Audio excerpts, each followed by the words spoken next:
far into the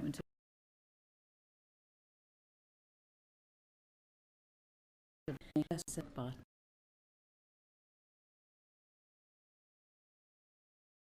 they have friends now.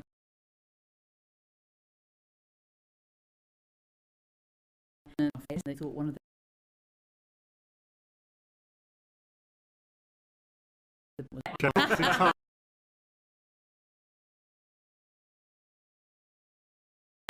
but the thing to do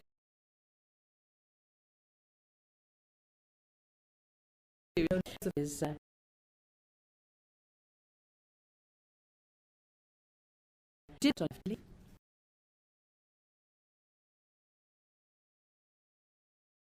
with choice that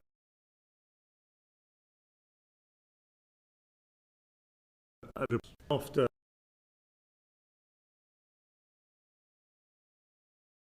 was put in the end.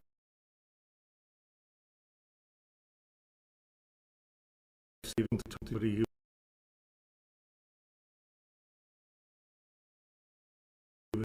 I agree.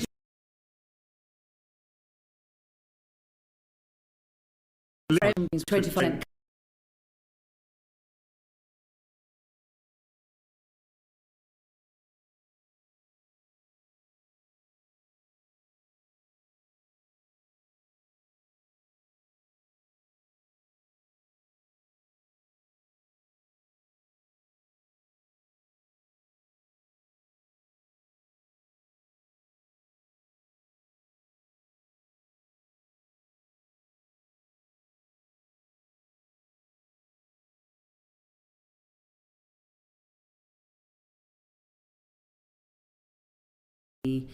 Process for the appointment of Peter Mandelson for a very short time. So I think probably basically December to mid-January. But can I just take you back to a few months prior to that? Before Donald Trump was elected president, we've got Karen Pierce, who's the ambassador in the United States, a very experienced ambassador, popular with the Biden team and with the Trump team as well. We've got an internal candidate who's been there's been a process for getting a replacement for Karen Pierce when she steps down, I believe. So, as I think is clear from Lord Case's advice to the Prime Minister, yes, revealed in the papers given to the humble address, the last government decided in the first part of 2024 to hold an internal competition for to find a replacement for Dame Karen, and that individual was recommended at the end of that process, but in the end it wasn't taken forward because the general election was called and the appointment process was frozen under the rules that apply on significant decisions during an election period. So it was. Oh, I see. I didn't realise it was pre-election. Right. It was before the election. Okay, cool. So let's go to late summer, early September. What discussions were taking place about an alternative candidate then? I wasn't involved in any discussions at that point. Right, and then 2 months later, we have Peter Mandelson announced as ambassador to the United States. Were you? I mean, at what stage were you involved in any discussions? Yeah, no, good question, Jay. I was first involved when I was in mid-December told of the Prime Minister's decision to make a political appointment as ambassador, and that political appointment was Peter Mandelson. So that was when I was first involved. It was, if I recall right, the 15th of December, so the beginning of the week that ended with his announcement. Okay, and then from the first tranche of the humble address papers, we've seen that between November the 11th and December the 11th, the Prime Minister's PPS and Private Secretary for the Foreign Office give advice. We see the then Cabinet Secretary, Sir Simon Case, give his advice, and we see the due diligence carried out by the Cabinet Office, but we don't see advice from you. I mean, it may be for members of the public. That seems surprising that you're not, that, you know, were you ever asked your opinion about appointing Peter Mandelson as ambassador? I mean, you were in charge of the Foreign Office. The first I was aware of the decision was when I was told on the 15th of December. The first I was aware of the advice that had gone to the Prime Minister, or indeed that it was being formulated, was when I read it in the Humble Address release papers. I wasn't involved. I wasn't told a decision was coming. Would you have expected to? I think it is, well, I think two things on it. I think one is, on the face of it, it is reasonable for the head of the Foreign Office to be involved in thinking around what is our major top bilateral ambassador post. On the other hand, given clearly the Prime Minister was deciding to make a political appointment, I think it is also reasonable that civil servants would not be directly involved in discussions around what is a political appointment, because in the end that is a matter for elected politicians, and I can also see the sensitivity. So I'm a bit conflicted. I mean, clearly, I think ideally you want to have a situation where there is a tight and small circle of people who can be consulted on a big decision like this on a basis of trust. But I can also see that in the end it was a political matter, and I suspect, I have no knowledge of this, was discussed in political circles at the top of the government. In a circle of trust, do you think you'd have a place? Look, not in a political conversation, no.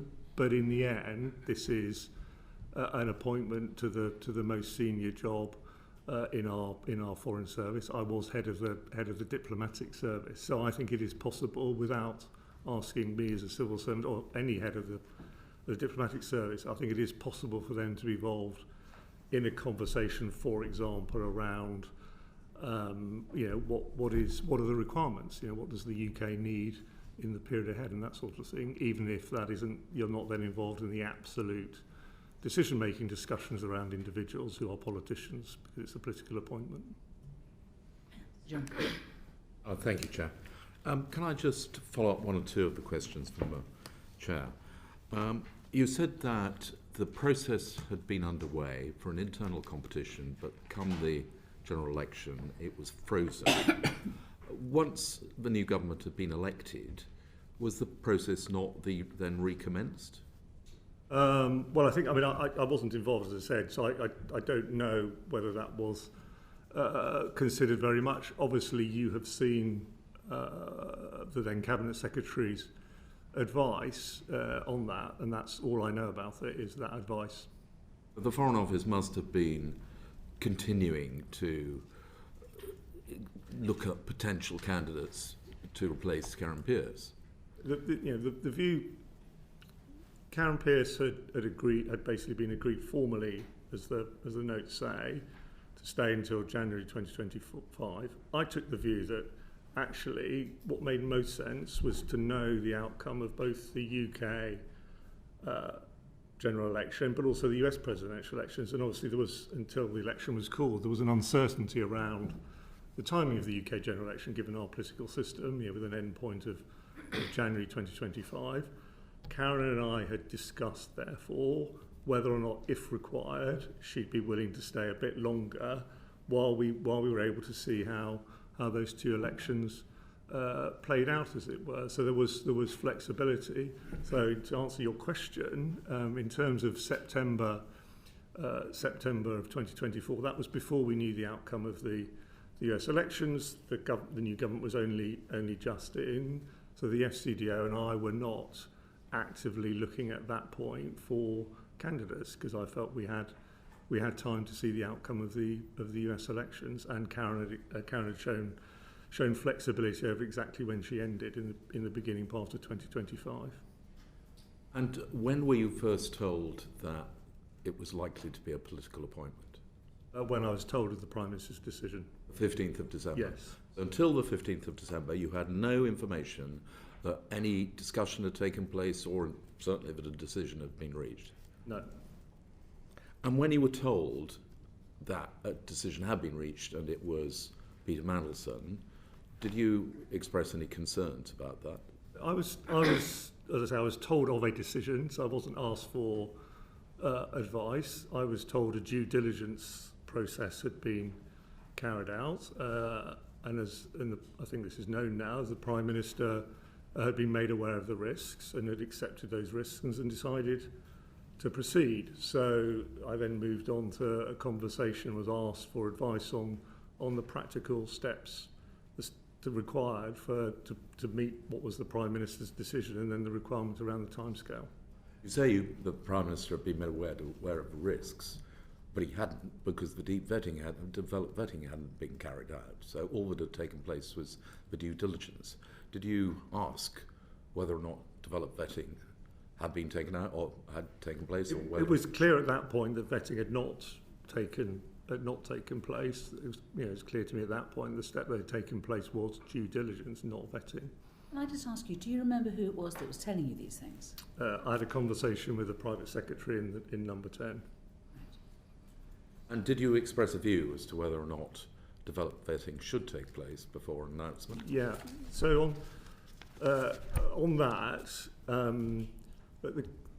later that week, as we were taking forward the practical steps required, the Cabinet Office initially said that as Mandelson was, to use the technical phrase from the guidance, a fit and proper person as a member of the House of Lords, he did not require developed vetting.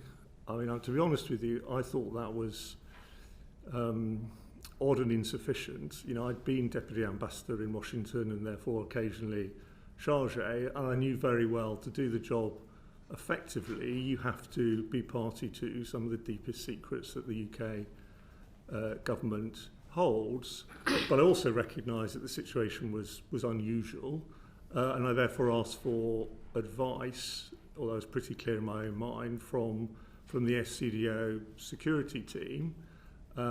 They came back to me after discussions with the Cabinet Office and said that their advice was that he should have DV, and I absolutely agreed with that. And by then the Cabinet Office had reflected further, and they also agreed.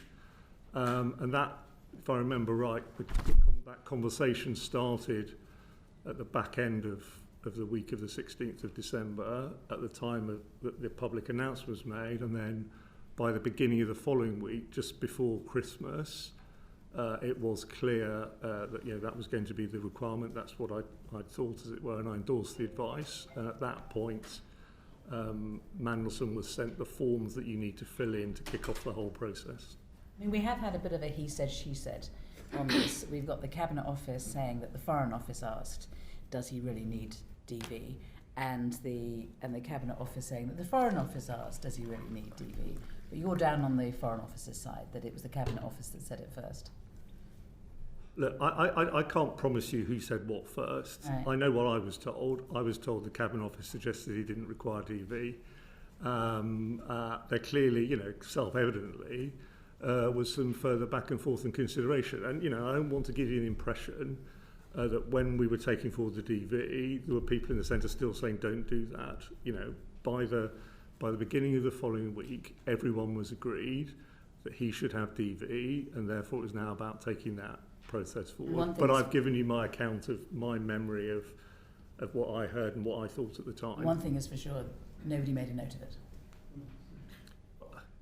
In the end, these were about practical arrangements rather than things which, are under, Chair, I know you've talked in previous hearings about civil servants writing everything down, but I also agree with those who've said to the committee that actually, if you're going to get work done, you simply cannot and do not have time to record every interaction. The key thing is, what was the decision? The decision was he required DV, and that is recorded. So the decision was he required DV. That was your view. It was the view of the Foreign Office Security Department. Yet we know that prior to his obtaining DV clearance, he was given access to information which would usually require DV to have been completed. So how did that come about?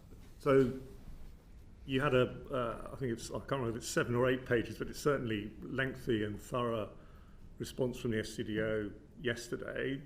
You sent them a very long, not very long, I don't mean that in a critical way, a list of questions. I didn't mean long in a critical way. A list of questions, and they're very good questions. I think there are good answers in the SCDO's response. I recognise them from the consideration of the time. The context I was going to share on this point is you have a publicly announced ambassador designate to do the single most important ambassador job for the UK. You have a very, very compressed time scale you're being asked to meet for them to start their role in Washington. And you have the exceptional circumstances of an incoming Trump administration and a very high premium, therefore, in the new ambassador arriving as well briefed as possible in the short time available, recognising that normally ambassadors have several months to prepare for big jobs like this. And that required Mandelson to have access to briefings and papers to allow him to be properly prepared. And so, as reflected in what the Foreign Office said to you in the note last night, a decision was taken in line with the guidance that he should be given access to the building and access to the paperwork, in particular on, for example, the UK government's preparations and policies towards an incoming administration. And I was given that advice and I endorsed it, and I signed off on it. And I think it was the right thing to do to make sure that, as I say, the Prime Minister's choice for ambassador was properly prepared when he started his job. I think it would be very odd not to do that. It does look odd, though, because he's got a green pass, which just means that he's got DV. And he had a DV pass on the very day that, according to the DV people, he should be recommended to not get DV. So on the day that Ollie Robbins is making his decision that it's borderline, Mandelson is wandering around the Foreign Office with a DV pass. There's a photograph of him going into the Foreign Office on that day. Yeah, I don't know the answer on the actual type of pass, and it was clear to everybody, and I can't quite remember what the letter from the Foreign Office last night said, was that, and it was, I think, clear at the time, was that he didn't have DV, and there were limits to what he could see and told. And again, I do think this is in the letter last night, but I can't quite remember. I do think there was a process in place to tell people who were going to brief him that there was a certain level of classification they could go up to in talking to him, and they couldn't go beyond that because he didn't have DV clearance. Okay. Can I just one final question? Just coming back to the answer you gave to the chair about your leaving your post. You said David Lammy told you that he wanted to make a change because of the transformation programme. Yeah. Do you believe that your concerns about the way in which Peter Mandelson had been appointed had any influence on the decision to ask you to leave early? No, for a simple timing reason. I mean, I announced to the department I was leaving on the 4th of November 2024, and I didn't know anything about Mandelson until the middle of December. So the answer is straightforwardly no. Afra, you wanted to follow up? Yes, thank you. So I just wanted to check with you. I mean, obviously, despite being head of the diplomatic service, you obviously hadn't been asked by Number 10 or the Prime Minister directly or indirectly your view on Peter Mandelson's suitability for the role. Had you been, would you have wanted to raise, or would you have said you had concerns about the reputational risks that he carried? I think that is genuinely a really hard question to answer, because hindsight is a fantastically wonderful thing, and it is hypothetical. But let me have a go at what I was thinking at the time. I mean, firstly, it's just worth repeating. At no point did anyone consult me, ask me. I was presented with a decision. There was no space, and told to get on with it. There was no space for dialogue. You know that. I think, look, it is the most important job we have. I had been deputy ambassador. I knew the US well from 10 years previously, and obviously worked a lot on the United States throughout my diplomatic career. So I think I had a sense and an understanding of US politics, which gave me an idea of what might or might not be a problem further down the track. And so I had a concern at the time, was a part of me that had a concern at the time that I don't know anything that wasn't in the public domain. Obviously we know now a lot more about Mandelson's links to Epstein, but I had a concern that a man who, demonstrably from the public record at the time, and it's clearly much bigger than we all knew, had a link to Epstein, and that Epstein, through both the presidential election campaign in the US and more generally in US politics, had been and was a controversial figure. And I was worried that this could become a problem in future, not because I was expecting that we were going to find out more, because to be honest I wasn't, and who would necessarily know, but much more I just thought that it was a potentially difficult issue politically in the United States. So that is a very candid account of probably what I was thinking at the time. But there was no space or avenue or mechanism for me to put that on the table. A decision had been taken, and it was a political decision. I mean, you mentioned, of course, the links to Jeffrey Epstein, which were in the media at the time. Did you have concerns about Mandelson's business relationships with China or Russia? So please don't laugh, but I really didn't actually follow what Mandelson was up to in his business relationships. I kind of knew about him when he was a government minister, so I didn't sort of have it right in front of my face, and I didn't see the due diligence report. What the details of those? Dame Karen Pierce being moved on from the post? Well, I think there's quite a lot already in the public domain. There was, at least one tweet from someone close to Trump, reminding people of what Mandelson had said about Trump many years before when he was president. Previously, I think those around Trump felt blindsided by the announcement at short notice, shall we say, and it was clear also that Karen and her team had done an excellent job in establishing relationships and access to President-elect Trump, and also when he was a candidate, doing their jobs. That's a hard thing to do, particularly in the political climate in the US, while maintaining good relations with the current administration. And Trump, has, again, on the record, had said that he'd like Karen and work well with her and be happy for her to stay. So that's a rather long-winded way of saying yes. Thank you.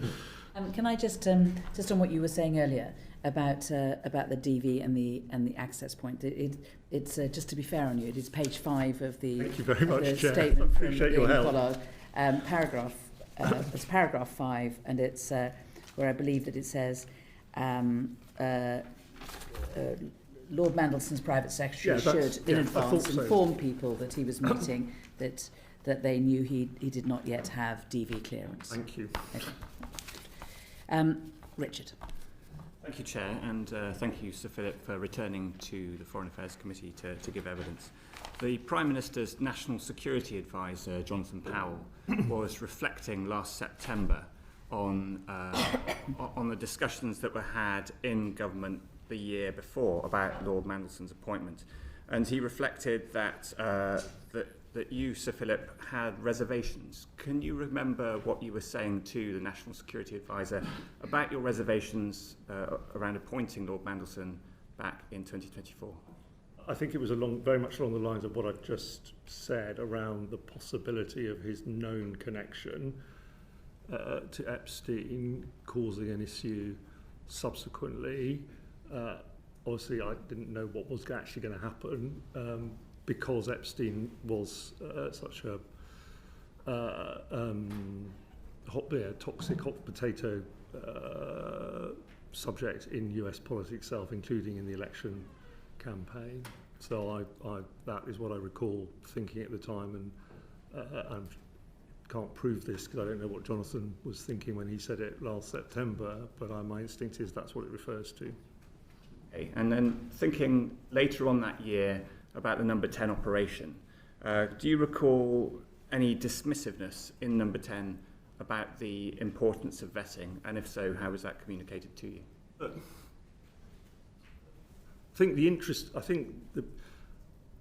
I wouldn't use the word dismissive. The word I would use is uninterested. I think people wanted to know that all the practical steps required for Mandelson to arrive in Washington on or around, by or around the inauguration date needed to be completed,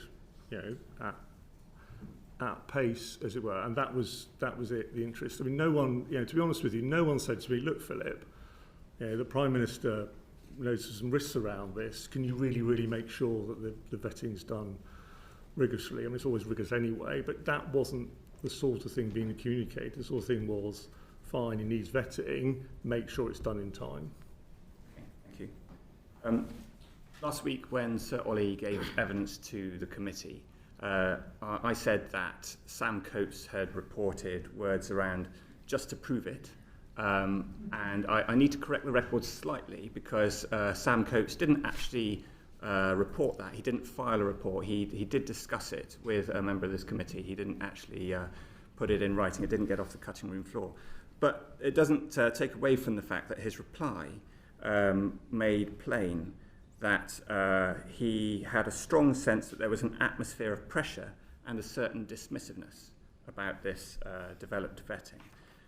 Could you comment on that atmosphere of pressure as you understood it in late 2024? Can I just say one thing about the non-reported phone call and use of a particular word? I think it's important. I say this. Look, firstly, I didn't receive any direct calls from the Chief of Staff during my time as Permanent Undersecretary, so there was no call at all. So my interactions with him were always when others were present in a general meeting. There weren't very many of those either. This story, or versions of it, has been in the media persistently, or floating around the media since last September. There's different versions, sometimes involving a swear word, sometimes not. And I've really racked my brains, and I cannot recall more McSweeney swearing in a meeting at me, or indeed just in general. And so I don't see any substance in that part of it. And I think it's important I say that this morning, given how many people have come to think that might be true. In not answering your question, I've slightly forgotten what your actual question was. I know I didn't answer it. I did that on purpose. But can you just the headline at the end of your question? Sorry.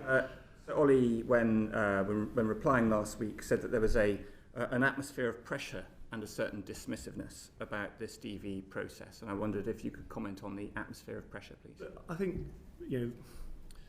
where I would start is on the 18th of December, I received a letter from the Principal Private Secretary to the Prime Minister, and it's the one released as part of the humble address.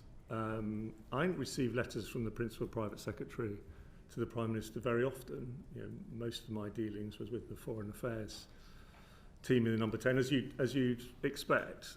And the letter, as you know, basically says Prime Minister has decided, and it then goes on to say, please could arrangements be put in place, words to that effect, for a handover by the inauguration, a very compressed timescale, and that in effect is the top of the government saying the Prime Minister has decided he wants Mandelson's ambassador, and he wants it done in that timescale. So that is what creates the pressure. There were conversations around progress, but I think no one in the FCDO working on this can have been any doubt of the urgency of the issue and the importance that Number 10 and the Prime Minister attached to Mandelson being in DC in very short order. Can I help you? On page Yes. 22 of the bundle that's in front of you, the letter is there. Yeah, no, I've got, thanks, Joe. I've got the letter. I mean, it's clear. I mean, it's clear. Please would you take forward the necessary arrangements at pace? We would like to secure Agrimor as soon as possible, the formal agreement of the US government, as it were, in terms Read of the end Agrimor, of the sentence. as soon as possible to enable a handover in advance of the US inauguration. In advance of the US at that point, inauguration. that was the ambition at the start. He's given the job on the 20th of December, and they want him at the US inauguration on the 20th of January. Correct. So you have a month. Yes. Sorry, does that answer your question?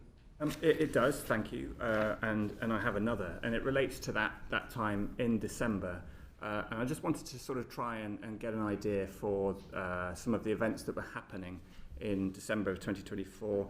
The Prime Minister gave a speech on the 5th of December where he talked about the tepid bath. And just to recap for people not familiar with it, he said that people in Whitehall are comfortable in the tepid bath of managed decline. The implication was that the civil service was satisfied to stagnate and was not sufficiently reactive to political direction. I wonder whether that had any influence on the culture and the way in which the civil service was reacting to pressure around this political appointment. I honestly don't think it did, actually. I honestly think the FCDO, once it was clear a decision had been taken and had been through the formal sign-off process with His Majesty the King, did what it always does, leant in and did its level best to deliver Minister's ambitions, in this case the Prime Minister's ambition. And I think that would have done that whether or not the Prime Minister had made a speech about the civil service earlier in the month. To be honest with you, I think that's, actually think the Foreign Office and all the officials involved in the Cabinet Office and Number 10 as well, I mean, they all acted, in my view, certainly the ones I was collaborating with, in good faith at the time to try and deliver a very, very ambitious ask in terms of the timescale, because that was what the professional thing to do. One more, Chair, if I may. The Prime Minister said at PMQs last week that, quote, no pressure existed whatsoever in relation to this case. How can that be squared with Sir Ollie's evidence last week where he said that there was a strong sense that there was an atmosphere of pressure? I don't think it's for me to do evidence squaring, and obviously there's going to be other conversations around this, and I don't know who may or may not be asked to consider it in more detail. I'd have to ask you, what do you actually mean by your question? And the reason I asked you that, I'm not being difficult, because I think there's two possible questions here. Question one is, was there pressure on the substance of the DV case? Question two is, was there pressure to get the DV case done in a particular time frame? And they are different time frames. Sorry, they are different questions. And I worry. You give us two answers. I can give you two answers. I actually wrote down two answers, Chair, because I think there are two questions there. And I do think some of the problem with them is people are talking past each other because they're actually talking about different things. But anyway, I can't find my answers, but I'll give them to you anyway. So should I just carry on, or do you want to ask? No, carry on. Answer one is, during my tenure, I was not aware of any pressure on the substance of the Mandelson DV case. Question two, was there pressure? Absolutely, and I've described it, and I also have seen what the Foreign Office said to you last night, and recognise what is said in that letter about the pressure to get it done, i.e. DV clearance, by a particular timescale. Because as I said to you earlier, I don't think anyone could have been any doubt in the department working on this that there was pressure to get everything done as quickly as possible. And I recognise your distinction between time pressure and pressure on the substance of the vetting process. But I think it's reasonable to suppose that one can affect the other. If there is time pressure, if there's a desire to get the ambassador out to Washington, D.C. before inauguration, then you can understand that the FCDO has the delegated power to give a recommendation around developed vetting, might also then lean on the substance as well as the timing. Yeah. So, if I recall right, Sir Ollie, when he was giving evidence to you last week, said that there was pressure on the timescale, but that did not affect his decision-making on the substance of the case. And the letter from the FCDO last night says he, i.e. the Director ESND, does not assess that this pressure, the general pressure, influenced the professional judgment that was reached by himself or his team. And to be clear, I believe both of them. Even though they didn't manage to read the last page? Of what? There was a 10-page document of the DV, and neither of them seemed to have read it. Was that anything to do with the time pressure or any Chair, other pressure? I'm not aware of details of The bits of boxes. paper. Yeah, well, I'm not aware of the boxes. I've not seen a piece of paper with boxes on it either ever in my career. So, you know, Nobody seems to have seen them. Right, thank you. Afra, you've got one question, and then I'm moving on to Abdesam. Just wanted to ask, that given this tight time frame that there was, we're also aware that back in September of 2024, Lord Simon Case had written to the Prime Minister advising that security vetting should be carried out prior to the appointment of Peter Mandelson. But we know that the announcement, I think, was made on the 20th of December 2024, and it wasn't until 3 days later, as we've talked about, that security vetting commenced. So what would you say was the process in place at the time for the order of security vetting and appointment announcement, in your view? sorry, can you just unpack slightly what you mean? Yeah. I'm not sure I could. What would you say would be the normal order of process in place at the time? Would you say that the normal order would be vetting and then announcement? Yes. Or announcement and then vetting? No, the normal order is vetting and then announcement. Thank you.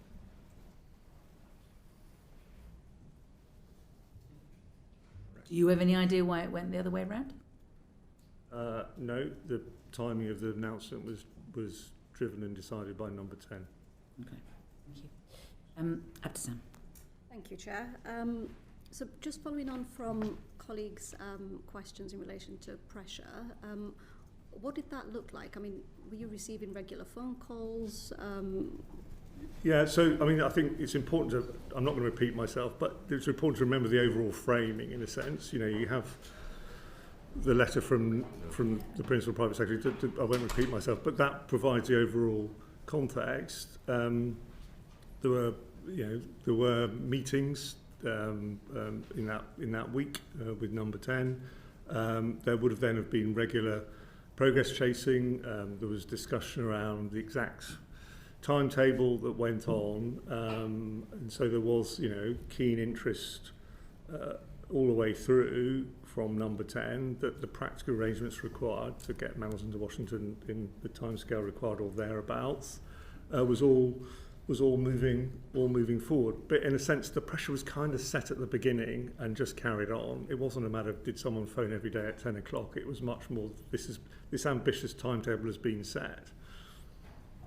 You referenced earlier Cabinet Office's fit and proper exemption, and you said that you thought this was odd and insufficient and unusual. Did you reference your concerns to number 10 or to the Cabinet Office? I didn't need to be honest with you, because what I did was I asked the FCDO security team for advice, and then when the advice came back to me after their conversations with the Cabinet Office, at that point everyone was agreed that he needed DV. So there were a number of emails that came out in the humble address prior to Mandelson being appointed. Was it normal for number 10 to be sending emails to prospective candidates? No, I mean, I think, to be honest, I would cite, there's, for example, if I remember right, and I can check if you want, Chair, but if I remember right, one of the emails attached conflict of interest forms, which would normally be a departmental matter, and it was in the end agreed that the conflict of interest should be done by the FCDO. I think the fact that number 10 was at all points trying to accelerate arrangements was a strong signal of the time pressure that everyone was under. They were also trying to play their part. They were, stepping in to do things which might in the past have been left to the FCDO. Mm-hmm. And in one of the emails, it references that you had a discussion with Mandelson. What was that discussion? From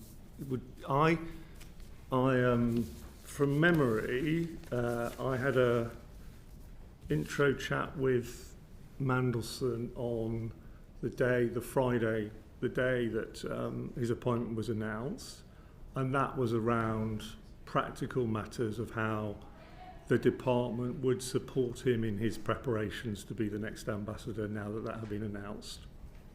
Okay. And in one of the emails, it references that an iPad, laptop, iPhone was given to Mandelson. Is that usual practice to give to somebody who is not yet cleared? It's not usual, but it's not unprecedented. Okay, and the emails also referenced that he'd had briefings from senior officials at the FCDO. Were you aware of the content of those briefings? I didn't, because obviously I wouldn't have had time. I wasn't aware of the precise every bit of it, but I was aware of the subjects that we were choosing to brief him on, and there was a kind of what you'd expect, a proper professional process run by the team in charge of our relationship with the United States to give him access, particularly to briefing on US government policy towards the incoming administration across a range of issues. And I remember seeing the list of issues, and I probably looked at it and thought, yes, that looks like a sensible list. But I didn't look myself at the briefing and wouldn't have had or expect to do that. In none of the emails, it makes reference to him being subject to cleared vetting. So it's almost as though he's got the job and we're just going through the process. Was there anything in any of the documents that said this is all subject to satisfactory DV?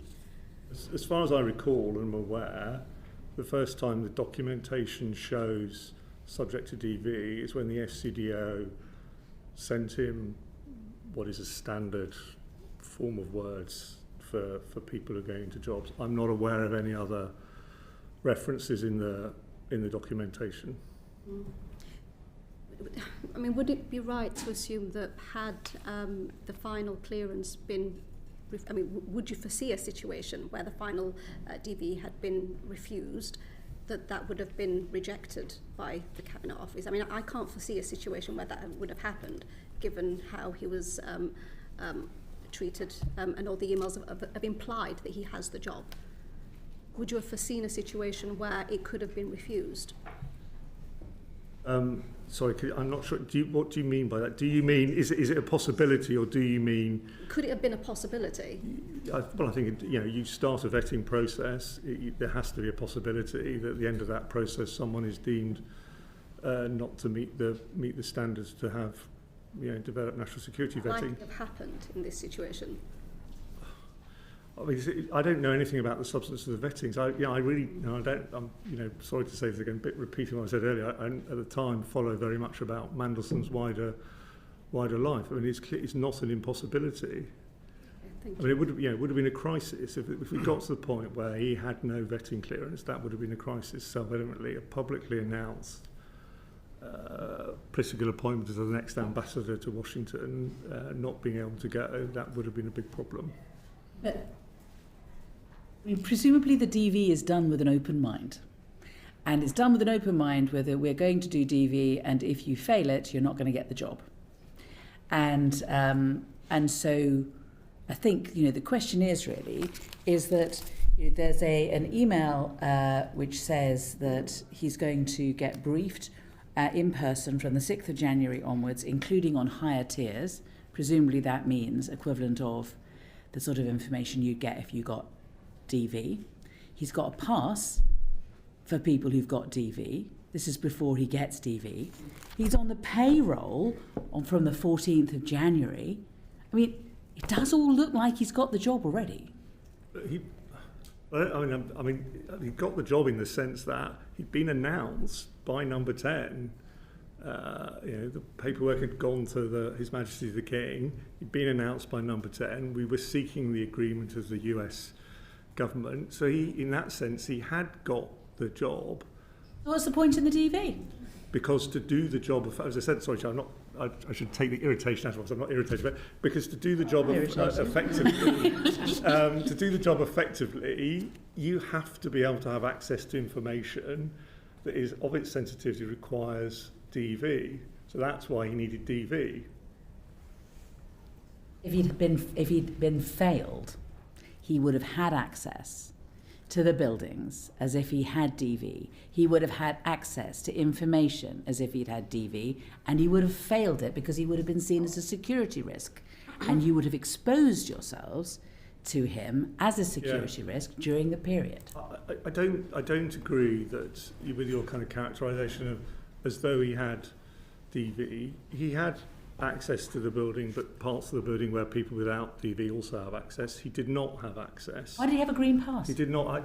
I don't. You'll have to ask the Foreign Office about the passes. He did not have access to the parts of the building where you absolutely do require DV. And on the paperwork, and I think this is in the Foreign Office letter, he had access under the rules as allowed as a fit and proper person and a member of the House of Lords. He had access to papers up to a certain level of classification. He didn't have general access. He wasn't able to roam free, if you like, in terms of access to information across the department. So I can understand why it looks odd. I actually think it was the right thing to do to ensure at the time that in the short time scale that had been given, he could arrive in Washington properly prepared. The alternative would have been that we would have had an ambassador to the United States turning up not properly or fully briefed on the government's policies towards an incoming administration, and that would not have been right. It wouldn't have been proper for the Foreign Office to operate in that way. So I'm comfortable that it was the right decision at that point in time to give him that limited access under the rules. So is this a fair way of putting it? That given that he'd been offered the job on the 20th of December and you've got Christmas and New Year in the way and he's got to be getting to Washington by the 20th of January, you were doing everything that you could to accommodate him being ready for that date? Within the rules. Was there a contingency plan in place for what might happen if he wasn't granted security clearance? No. Well done. Edward. Sorry. Edward. Thank you, Chair. So, Philip, you said that you were informed by the Principal Private Secretary in number 10 on the 15th. 18th. On the 18th. Sorry. I know the word principal. But I was informed by our Private Secretary number 10 on the 15th. On the 15th. Yes. That the Prime Minister wanted to appoint Peter Mandelson. Yes. Was that a conversation? Because there's obviously then subsequently the letter. I was phoned up. You were phoned up. The letter just references the desire to appoint Peter Mandelson. Your letter to the Private Secretary, to the King, says that the Prime Minister has indicated his intention to recommend a small number of political appointments. So when you had the conversation on the 15th, that presumably was that the PM will make a number of appointments. To be honest, I can't recall. I don't think it did. I think, to be honest with you, I think that the first sentence of my letter, that was a catch-all sentence, which I think was the way it was described to your colleague in your hearing with Cat Little. It was non-specific. It was a non-specific general catch-all rather than because I was being told there's more coming. Well, so obviously in his evidence, Sir Ollie Robbins said that he was asked, or another name was floated to him, Matthew Doyle, and not only that, he was asked to keep that information from the Foreign Secretary. If not during the conversation on the 15th, at any subsequent point were any other names floated to you for potential political appointees? Not by the Labour government. And the first I knew about Matthew Doyle's when Sir Ollie gave you evidence. And in any conversations with number 10, were you ever asked to withhold information from the Foreign Secretary? Ever?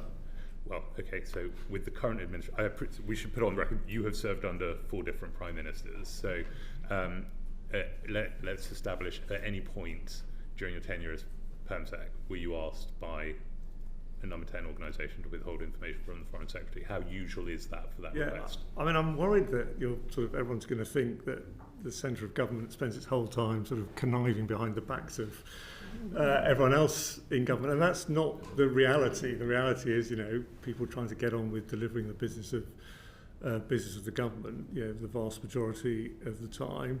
I think my best answer to that question is unusual, but in the end, and I'd say it's particularly around things where you might have a policy disagreement or difference of view between the Prime Minister and the Secretary of State.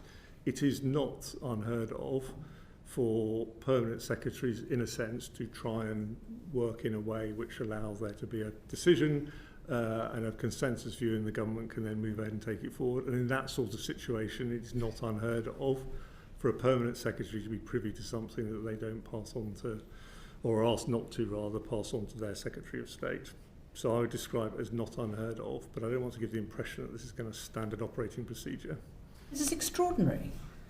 It's absolutely extraordinary. So the Foreign Secretary, so the Permanent Secretary at the Foreign Office can be told, don't tell your boss about this when they are the Foreign Secretary. Is it? I mean, has that ever happened to you before this? Yes, it has. Really? Yeah. Well, you learn something new every day. I suppose it begs the question, does that operate in the other way? Because a lot of this seems to come down to what the Prime Minister was told and when. So how frequently are people being asked to withhold information from the Prime Minister? Has that happened as well? I can't speak for Number 10 or the Prime Minister. I would never say to Number 10, you can't tell the Prime Minister. And I always work on the assumption if I'm speaking to Number 10, there's a possibility, and that's for them to judge, that the information I'm relaying to Number 10 might go to the Prime Minister. Because much of this does seem to hinge on how much the Prime Minister knew when he was making a decision to appoint Peter Mandelson, and the briefing that he may or may not got. So I can't help you with that because I wasn't involved. I appreciate that. You said that you weren't involved in the decision-making process around Peter Mandelson because it was a political appointment. Was the Foreign Secretary involved in the decision-making? I don't know. Okay. I mentioned already you served under 4 Prime Ministers. Search through the records, and you can correct me on this, suggests that the only other political appointment that happened during your tenure as Perm Sec was Sir George Hollenberry, who was the former Member of Parliament for Meon Valley and was appointed ambassador to Cuba during the Johnson administration. Comparing those two processes and the timelines, how markedly different was the Mandelson appointment compared with the process that was taken out for the appointment of Sir George Hollenberry? You might need to get chapter and verse on this from the FCDO. During my tenure, the only 2 serving political appointees were Lord Llewellyn, Paris then Rome, and you're quite right, Sir George Hollenberry in Cuba. I can't absolutely promise you, because I started in September 2020 at the height of COVID and had to lead a complex merger, but from memory, George Hollenberry's appointment was done before I started, even if he didn't take up post until after I started. But certainly I wasn't involved in doing anything around his appointment. I think it was already I think it was already certainly decided, even if it hadn't been announced, and then it was taken forward in what I would describe as the normal way for an ambassadorial appointment, with time to go through the steps in the normal sequence, if that answers your question. It does, thank you. More broadly, in terms of the process then, you've already mentioned that you have never seen the now infamous traffic light boxes. Apparently, according to the letter we received last night, the departmental head of security had also never seen the traffic light boxes, wasn't aware that it was. So Ollie has talked us through the fact that he had a meeting with the head of security. Have you ever had a meeting with the head of security to discuss whether or not somebody should be cleared DV in your time as PEMSEC? No, I don't recall a recommendation from UKSV ever being escalated to me during my tenure. So that was unique. Given that you had never had cause to see the traffic light system, should we read anything into the fact that Sir Ollie, when he had that meeting, was not shown it? I would rest on what you were told in the FCDO's letter last night. I just pick up on one point. I'll do one point and then anyway. So in the letter last night it says this is unusual where there's a difference between UKSV recommendation and FCDO sign-off, but it says there's more than one a month. So Sorry, the door opened. I misheard the last end of the... the letter last night says that it's unusual, but not exceptional, for UKSV recommendations to differ to the final FCDO decision on vetting. But it says there's more than one a month of those cases. But you're saying that they're not raised to permanent secretary level. Correct. Who would then make that decision? I think that's set out in the letter. If I remember right, it sets out the decision-making hierarchy. But you would have to get chapter and verse from the department. Emma. Thank you, Chair. If you'd become aware, Sir Philip, that there were issues with UKSV, given how high profile this appointment is, would you have raised this with the Foreign Secretary? I genuinely don't think that's a question I can answer, because I don't know rightly. I don't know anything about the substance of the concerns. So, and what I would say to you is that, you know, when you're a permanent secretary, you have what I describe as crucible moments, and you are basically being asked to decide something sensitive, sometimes under time pressure, and you can't discuss that with anybody. And I really don't think that I can second guess somebody's decision in those circumstances when I'm not in them and don't have the information and the environment of that time. I understand, but Sir Philip, you've said that it's very unusual for security matters to be raised, and certainly in your time that had never happened. Given how unusual it was, and given the media spotlight on this already very controversial decision to appoint Peter Mandelson, and looking at that Civil Service Code of Conduct, well, there's an expectation for ministers to be briefed properly by the civil service. Would you have exercised your judgment to say, actually, this is one of those times I perhaps need a conversation with the Foreign Secretary? Yeah, you know, I can't, genuinely, I'm not being difficult. I genuinely can't answer that question in the abstract without having the briefing, knowing the information, knowing where, you know, I can't tell you what I would have done. I just actually don't know. I understand. Do you recall your conversation with Sir Ollie regarding the handover of this decision? And in that conversation, did you discuss any of the pressures, whether that be time pressure or the kind of political pressure? Yeah, I'm sure that I gave.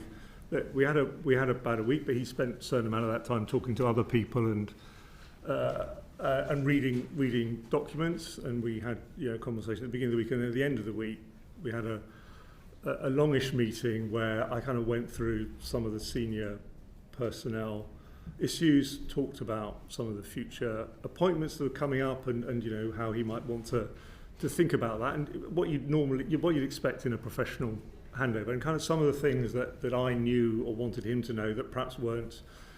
You know, I was probably the best placed person to actually tell him all of that, and so I did, as part of that, describe to him in headline terms the process that had been through and where we got to in the appointment of Mandelson and the preparations for him to arrive in Washington. And as part of that process, did you raise any concerns that you had personally about this, or any of your risks that you thought may arise as a result of it?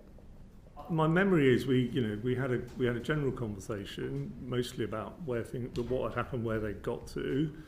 The one thing I do remember discussing and agreeing with Ollie is how we would handle the conflict of interest form. I'd seen a draft of it and had commented on it, but it was, and Ollie and I agreed this, it was, I felt and he felt, something that wasn't sensible for me to sign off in my final week, not least because he was going to have to justify whatever anything was in there. So I do remember a conversation around how best to handle the conflict of interest in the transition from me to him. Understood. In your earlier answers, you spoke to the chair about the pressure to get the ambassador in post before the inauguration, and Christmas and other time pressures notwithstanding, that's why you did the process as you did. Would you have briefed anyone else who is considered for that post if they weren't a political appointment? Let's say it was not Peter Mandelson and it wasn't a political appointment, but you knew this was the most likely candidate. Do you think that same thing would have happened? Yes. Okay. And on this announcement, you said that the normal order was the vetting to happen first and the announcement second, but obviously you say it's number 10's decision for it to have gone in this order. Did you know that that was going to happen? Were you aware that it was being announced? When did I know it was going to be announced? I think probably by the 18th of the end of the 18th of December, certainly by the morning of the 9th, on the 9th, either the end of the 18th or beginning of the Thursday, I knew number 10 were going to announce the following day. And did you warn of any risks of proceeding this way? Did you speak to either the Foreign Secretary or anyone in number 10 or anyone else in the department? Well, the die was cast, to be honest, so I think we had a discussion around practicalities. There wasn't any intervention from you as... In what regard? That there are risks of proceeding this way, that the normal process is the vetting happens first and the announcement second, and by going ahead with this timeline, that's not the normal process, and at number 10 and the Foreign Office could be open to criticism and or process. To be honest, I think that, as I say, the die was cast, the Prime Minister had decided, the timetable was set, number 10 wanted to announce. Thank you. I still don't understand this, because if the die was so set that you weren't in a position to say, I don't think this is a good idea, I think you should do DV first before the announcement, and yet you say it still wouldn't have been a problem. If you'd failed as DV, we would have announced that. I think the difference is if there'd been, and I'm talking in the generic here, obviously, because I don't know anything about the substance, but generically, if there'd been sufficient material, in any case, you've got, you're talking about the beginning of the process and the end of the process. Talking about, beginning of the process is one thing. End of the process is a different thing because you've got a body of material. I think who have I got next? Alan for one Oh, sorry. And I've got Alan for one question, and then I've got Fleur. Thank you, Chair. Sir Philip, I should put on record that you and I worked briefly together when you were High Commissioner to India, and I was Her Majesty's then Trade Commissioner, a job for which I had to get DV. Nice to see you again. Nice to see you too. The issue we're struggling with in part is judgment, and one of the main problems is that initial judgment to appoint Peter Mandelson was flawed. Some are trying to say that the FCDO process, the vetting process, could have corrected that flawed initial decision. But is it fair to say that when you look at Ian Collard's response, politicians inserted enormous risk into the system by appointing Peter Mandelson, and what Ollie Robbins and the FCDO did was use their processes legitimately to manage that risk? Or do you think they were outside of that standard FCDO process? I don't know anything about the substance, and I have no view, therefore, on judgments arraigned around the substance. I do think what they did, as I understand it, was within the process. Thank you. Thank you, Chair. And thank you very much, Sir Philip, for coming to give us evidence today. I've got some questions about the due diligence part of the process. Were there any other FCDO appointments like this when you were told about the due diligence and it was an FCDO appointment after the due diligence had been done? I'm not aware, for ambassador jobs, of any due diligence being done of this sort of form. It's not part of a normal civil service process. So I don't recognise it. In your experience, have you had experience of people not passing due diligence? So is it a process which is a pass or fail then? It's not a process. It's not a standard process. I mean, the closest I can come to is, for example, this may be a total red herring, so if you want me to stop, I'll stop. But recruitment for non-executive directors of departments. Obviously outsiders, because that's the point. They have in the past been subject to a look at their social media profile and that sort of thing to see whether that throws up anything which make them unsuitable for a non-executive role in the government department. But that, it's a bit different. But that is the closest comparative in terms of appointment processes to full-time on the books jobs rather than a non-executive role. Certainly in the FCDO, it's not part of the process, and certainly not for ambassador jobs. And so just a bit more on the process. So you were told about it on a phone call on the 15th of December, but you weren't given the due diligence checklist, which I've got in front of us. It's part of the humble address papers that had already been completed. Did you see the conflict of interest paper at that time? No, because it wasn't completed. Okay. It was basically sent to Mandelson, if I remember right, the following week or the week after. Let me just check to make sure I give you the right date on the conflict of interest. I saw that over the weekend of, I think it was the 4th and 5th of January, and I had some points on it. Either, I didn't, further points I wanted addressed, and so I remember actually writing an email, because it was a Sunday. I wrote an email setting out those points. Who did you write the email to? My office. Someone in the department dealing with it. Okay, and were they? So they were the concerns which would have been raised by the due diligence form about the different things we can see here. Epstein, for example, was in that. I think I can't speak to due diligence. I wasn't involved. On the conflict of interest form, there's a clear form which you fill out, setting out areas in which in your life that might create a conflict, and then there's a process with the line manager, and the Ambassador Washington is managed by the Permanent Under Secretary to agree whether that conflict's surmountable or not, and if mitigations and so on. And is there a precedent of you seeing a due diligence form? Do you think you, or for asking? I know this is an unusual appointment because the Cabinet Office did the due diligence, so you didn't see it. Could you have asked for the FCDO to also do due diligence, seeing that you were going to be Peter Mandelson's line manager, and so that you were directly responsible in that way? Yeah, if I remember right, I think I asked to see it and was told it formed advice to the Prime Minister, and therefore wasn't something I could see. Look, I think what you're suggesting is that I've been told the Prime Minister had due diligence done. He's seen it, decided this, and I'm going to say, well, that's not good enough for me. I'm going to do my own due diligence. I don't think that's plausible. Obviously, there was the pre-existing conflict of interest process and national security vetting processes which were gone through. Just to be clear, in that week, I think you've been asked before about did you raise this with the Foreign Secretary? So this week of the 15th, you were told, the 18th it became public. Did you have a conversation with the Foreign Secretary during that week to say, this is the most high-profile appointment. It's a very controversial appointment. It seems. I was clear in my own mind that I needed to know the Foreign Secretary was content before I went to His Majesty the King to seek his agreement. Diplomatic service appointment, ambassador, ultimately, obviously Prime Minister involved as well, but responsible to the Foreign Secretary. If I remember right, the Monday was the day of the annual Australia-UK ministerial meeting, which both the Foreign Secretary and I pretty busy, both in our own rights. My counterpart was here as well as Penny Wong, but also together in joint meetings for much of the day. My memory is that I had a brief word in the margins of that to relay to the Foreign Secretary what I had been told. And if I remember right, he said he would talk to Number 10.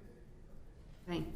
So you were told by a phone call, then you were in the same meeting together, and then you said, I've been told that this is going to happen, and the Foreign Secretary said he would have words with Number 10 after that. And then did you hear anything back from that? I didn't say he would have words, which obviously can be read differently. No, let's make this very clear. He said he would talk to You would talk to Number 10 about that. And did you hear back from that before it was then you wrote that letter to say he was appointed? So yes, I had the letter from the Private Secretary, the Principal Private Secretary of Foreign Affairs on the morning of the Wednesday the 18th.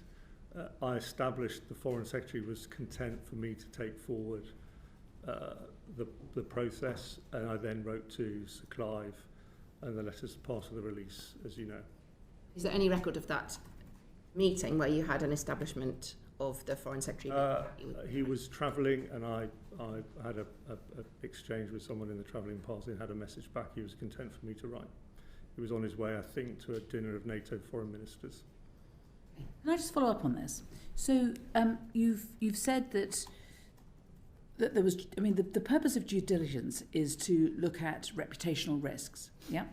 And so if I was Foreign Secretary and one of my ambassadors had gone rogue, it would be for me to be answerable for that, right? So surely it's important in those circumstances for me to see the due diligence. I don't know the extent to which the Foreign Secretary was involved prior to the Prime Minister's decision. I don't understand what that answer is. You said that you'd asked to see the due diligence and you were told that it was something for the Prime Minister, and now you've given whatever answer that is.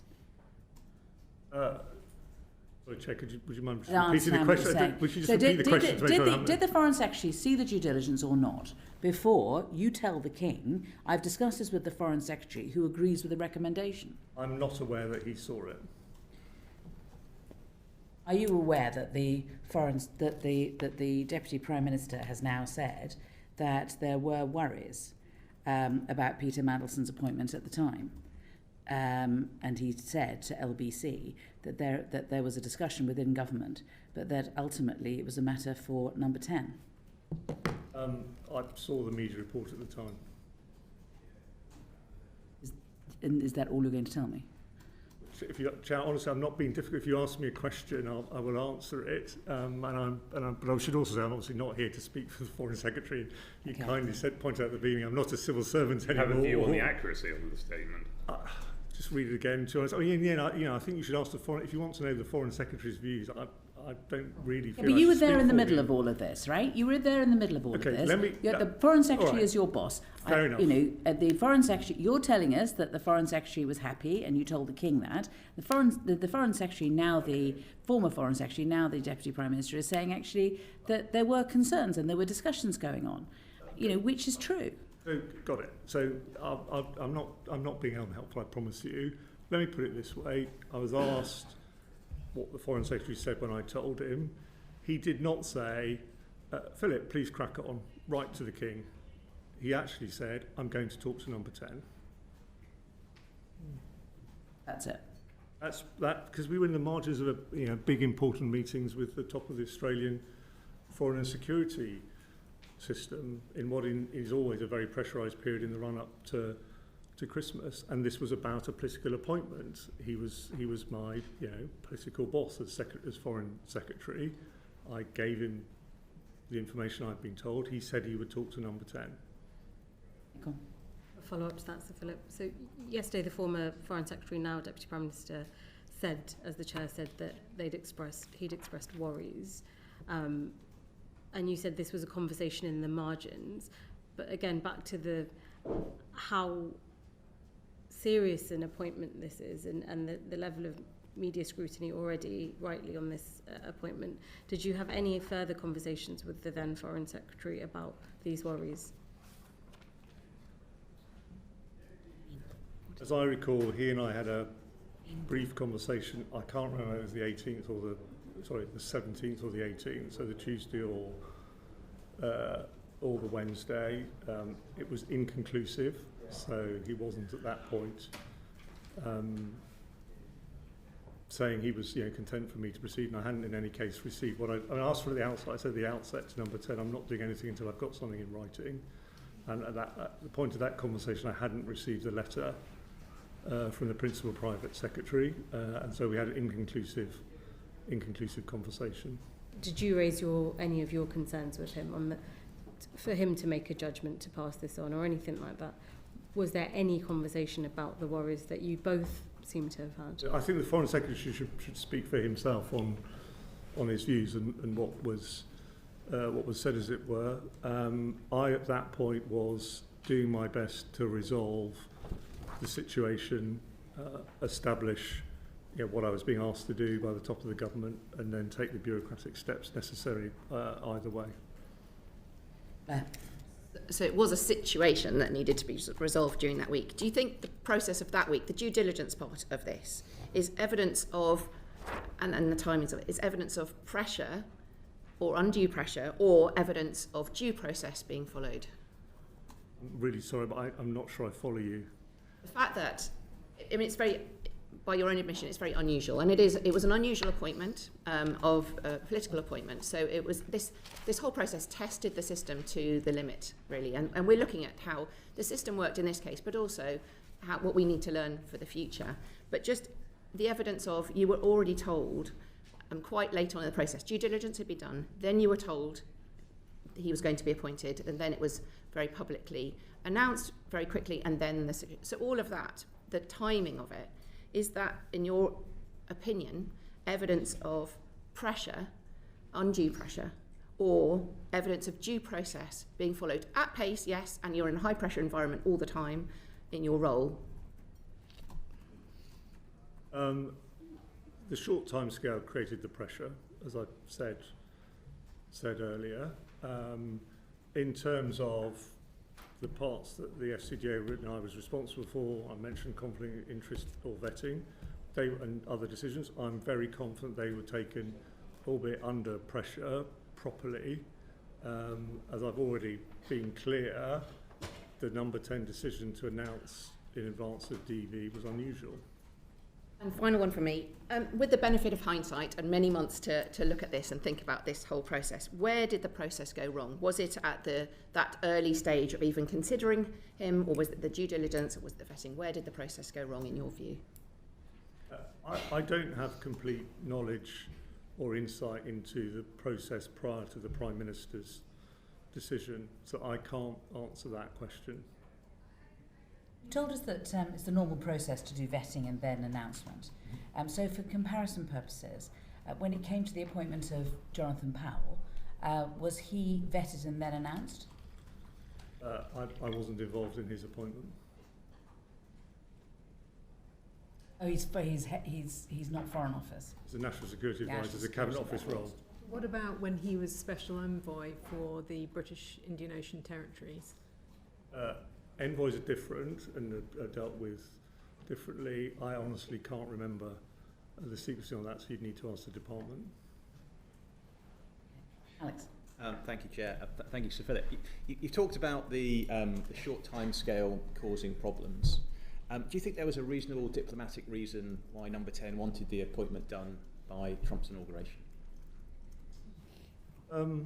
Look, I think once the Prime Minister's decided they want a change of very high-profile ambassador, you don't want to wait too long. You want to get on with making that change. I mean, my own view wasn't essential for Mandelson to be there by the time of the inauguration.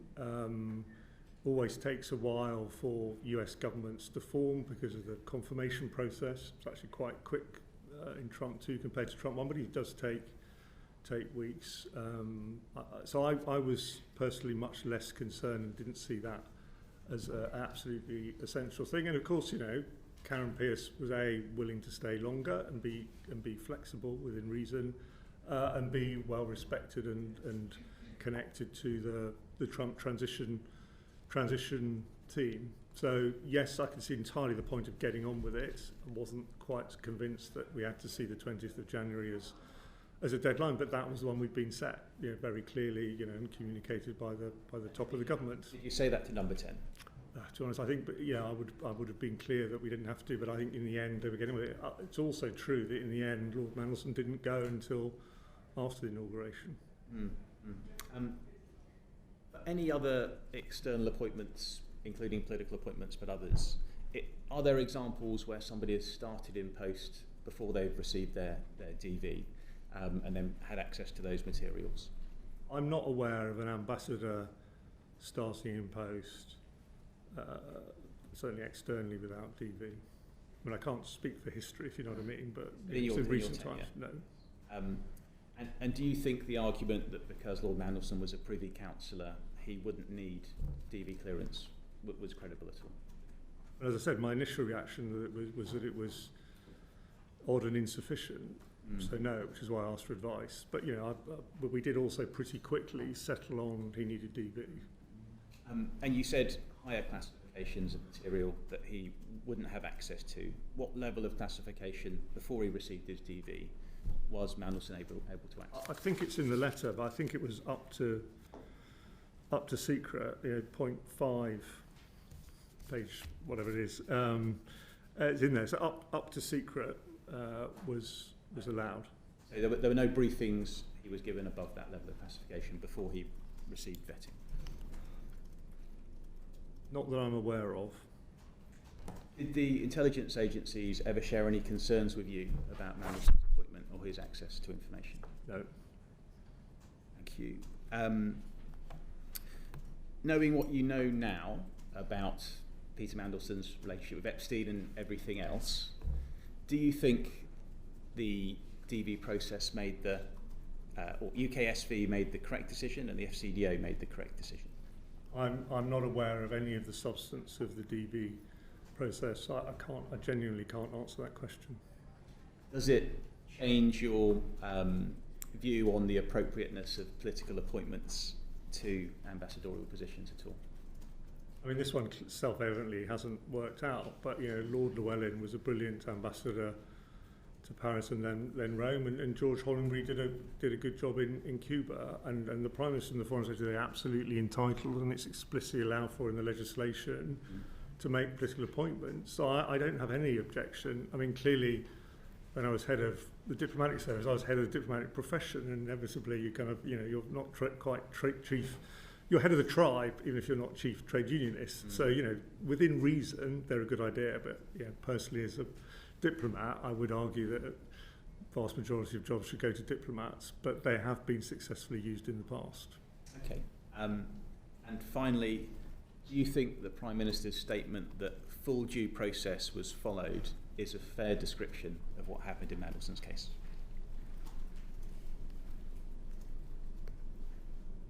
I'm going to dodge. I'm really sorry, but I just actually don't think it's for me to sit here it's not for me it's for others, including, all of you as members of Parliament to come to a view on that. So as your permanent secretary, would you have said in another case? Okay, let me I'm not going to answer your question. Let me describe what I've said to you in my own mind to you today. So as I said, I think the processes, the FCDO, the bit I was responsible for, followed up until I stepped down on Sunday the 19th of January. That was proper process, done at pace as we were asked. It was unusual, and I wasn't involved in this, I was involved but not responsible. It was unusual for the announcement to be made before he received DV. Thank you, Scott. I've got a question from Edward and from Afra, so let me go to Edward first. I think it sort of follows on from what Alex was asking you, Philip. You're requesting to see the due diligence report. You're flagging to the Foreign Secretary that you have concerns. So Ollie in his evidence told us that this was the only time in which the Security Department requested to see him in respect to whether or not to grant clearance. You've told us that during your tenure there was no situation in which you'd met with the Security Department regarding granting clearance. Is there any precedence for this number of red flags to be raised on an appointment? I think that's really an impossible, I'm sort of tempted to I don't know, that's a really an impossible question for me to answer. If you're really talking about, no, it is, because any appointments, you got me to narrow it down. Previous governments of different political persuasions over time have made, shall I say, not the smartest appointments in a whole different areas. But if you ask me, if I reframe your question as around an appointment to an ambassadorial role during my tenure, then the answer is yes. Or no, rather. I mean, not as many, whichever agrees with the thrust of your question, but that's yes or no. Okay. All right. Good answer. Thank you. I just wanted to ask a very quick follow-up question to one of the ones that Alex talked about to do with the types and levels of classified information that Peter Mandelson saw prior to going out to the US. Would you have expected the ambassador to the US to be briefed on and to know what was in the China audit? So I'd left, unfortunately, before the China audit had been completed. So I'm slightly hamstrung by knowing the absolute classification of that and quite how it, because some of the things about our China policy obviously are very, very highly classified. So I'm not ducking, but I don't really know, because it may be actually there was, and it also remember it wasn't complete at that point. Mm-hmm. It wasn't completed before I left. So my guess is on China, Lord Mandelson would have been told a fair amount, but there would have been some things which were a higher classification that he wouldn't have been able to know until later. But I'm surmising rather than knowing, and to be honest with you. I mean, so I completely understand that. You said you're guessing that. But were you aware that it was expected that briefings would include some information about the work that was being undertaken as part of the China audit? I would have expected him to have been briefed on the evolution of the government's policy on China, so that he was ready to talk to the US administration about the UK government's policy on China, i.e. doing his job, and that must have included, therefore, him being briefed on where the government's audit of China policy had got to, if that answers your question. So you said basically yes. Thank you. Alan and then Dan. Thank you, Chair. Sir Philip, was the correct process followed in the dismissal of Ollie Robbins? Save the easy questions for last. Look, I don't think I can answer that question, and it's clearly going to be a matter of, or may become a matter of formal legal dispute. I guess what I can say is when I was Permanent Under Secretary, there were a number of very serious disciplinary cases during my time leading to dismissal, and they all involved some process. But only the Prime Minister, Sir Ollie, and those involved know what happened, and I don't. So I can't answer your question. But in your cases, you would probably see someone suspended and an investigation taking place, or something as summarily dismissal as we've seen? In a serious gross misconduct case in the FCDO, so for an FCDO member of staff, however serious, in my time, it was going to suspension and at least one case removal from post for overseas ambassador, and then a very short period to do a formal process. Thank you. I want to ask about the due diligence report, but does anyone else want to come in on? I think Uma wants to come in on the back of that, if you don't mind, and then we'll go back to you again. Thanks, Chair. The question, Sir Philip, on the judgment about the reasons for why Sir Ollie left his post. Would you have informed Number 10 or the Prime Minister of the concerns about Peter Mandelson and those leaked emails and the emails released by the US Department of Justice after the decision to sack Mandelson? If the view from the civil service is that you don't inform your principal before, surely after, when all this information's in the public domain, would you have intervened? I don't think I can answer that question for the reason I sort of gave earlier about not being in the moment. I mean, I recognise the Prime Minister clearly believes genuinely he should have been told.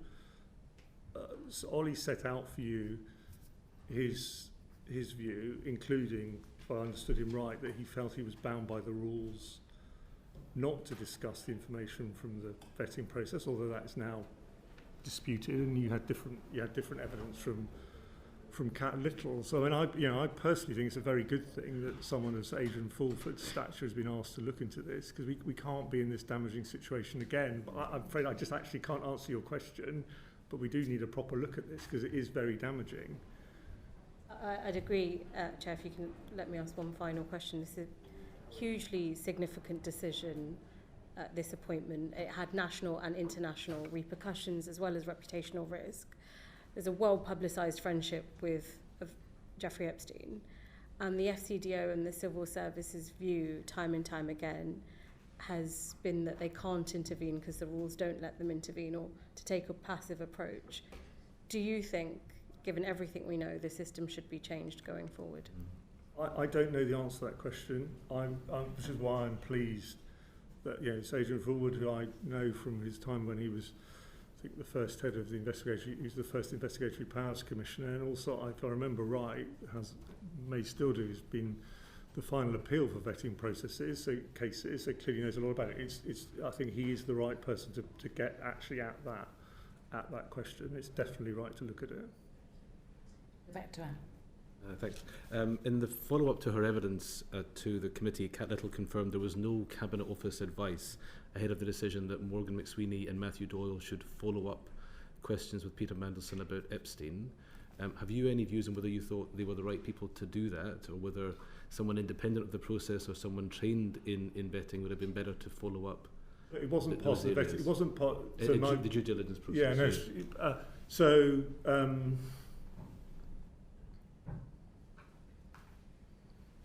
What do I think about that? Look, it was a political appointment with a process being run out at number 10 and a due diligence conducted by the centre in a way that I've already said is not part of normal civil service practices.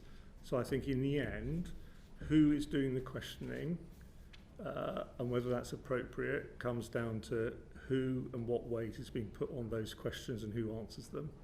And so in a sense, I just actually genuinely don't know, because it wasn't me making the decision. I wasn't involved in it. It wasn't therefore for me to kind of say, well, that's good enough or not good enough as the conduit for the questions. I wasn't being asked or ever involved in putting any faith in that conduit. Thank you. Thank you, Chair. All right. Anne and then John. Thanks, Chair.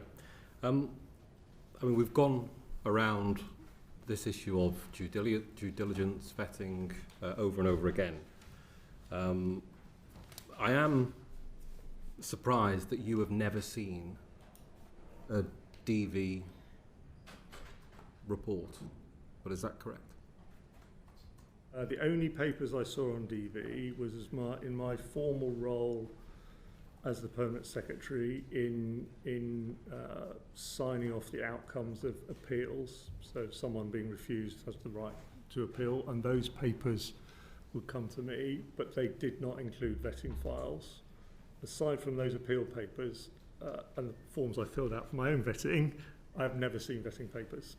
And so that would align with what Sir Ollie has told us about having only an oral briefing where we now have him and Ian Collard telling us that this was a borderline case.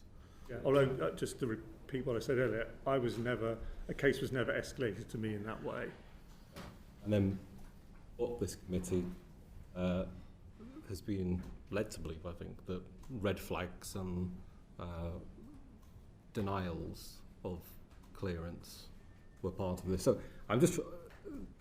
the bit I think you can help us with is the process through which Ollie Robbins finds himself sacked. Because you've been following this as closely as anybody else. I mean, just to phrase the question differently, do you understand why Sir Ollie Robbins has been sacked? I have not seen the letter he was sent, so I cannot, and I don't speak for him, and neither do I speak for the government. So I can't sit here today and say I know. And I know also that Ollie was very clear in his evidence to you in basically saying he wasn't going to talk about that. But in the end, the FCDO is a make recommendation department because it takes responsibility for passing clearance. It has the power to manage risks and to mitigate those risks, and that is the process that all of the evidence that we've seen shows us has happened, which also aligns with what the Prime Minister has said, that due process was followed. That sounds right to me, and I read carefully last night the letter the Foreign Office sent to you, and I wasn't directly involved in anything after the 19th of January, but it rang true. I'll go to John and then Fleur's going to ask the last question.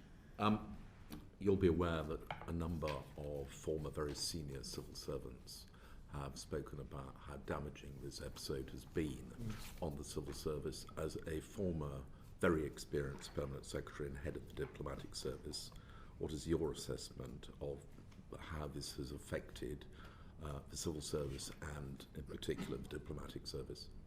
I mean, Sir John, thank you for that question, because I think I'm glad you asked it. It's a very important one. I think it's also important to remember the kind of wider context. Look, the British system of government works best when civil servants and ministers, including at the highest level, work together effectively to deliver the Elected Government of the Day's programme, but respecting that they've got slightly different jobs and roles and responsibilities. And whenever that isn't happening, and that isn't happening effectively, then you're not able to deliver as well. So I do think a situation, and you need to have load-bearing relationships at the most senior levels as well. So I do think there's a challenge now, and I think it's incumbent on all of us, including people no longer in government who can perhaps help from the sidelines, to try and get back to a situation where the government of the day and the leaderships of the government of the day and the civil service of the day have trusting relationships, understanding they've both got different pressures on them, different roles under pressure and slightly different roles, but need to work together as a team to deliver for the country. And the trusting relationship at present, do you think, is broken down? I don't like sort of black and white terminology like broken down. I do think self-evidently that there are now challenges, at least for some people in the relationships. Not least people who think they're in charge of their departments, who understand that their permanent secretaries have been told not to tell them things. I've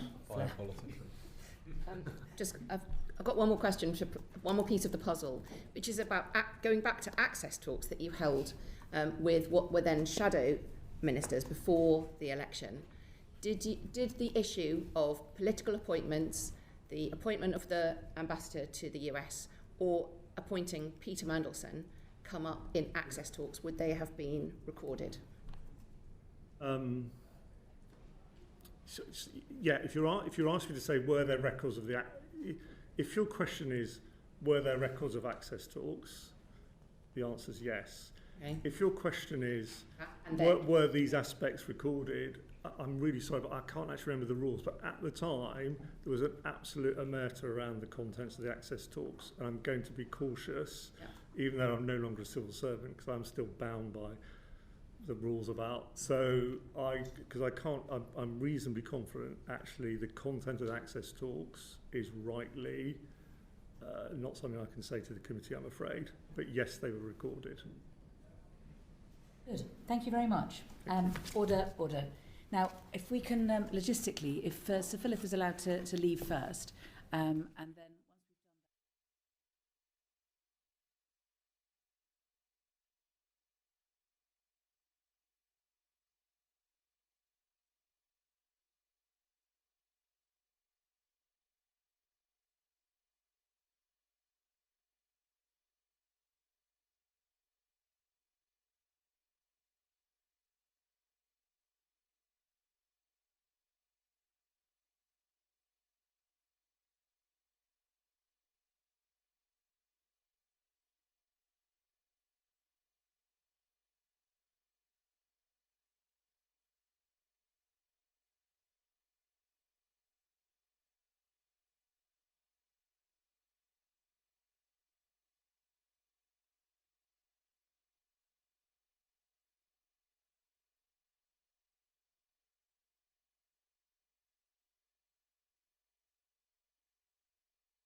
The Foreign Affairs Committee are continuing their inquiry into the workings of the Foreign Office and the appointment of Peter Mandelson in particular.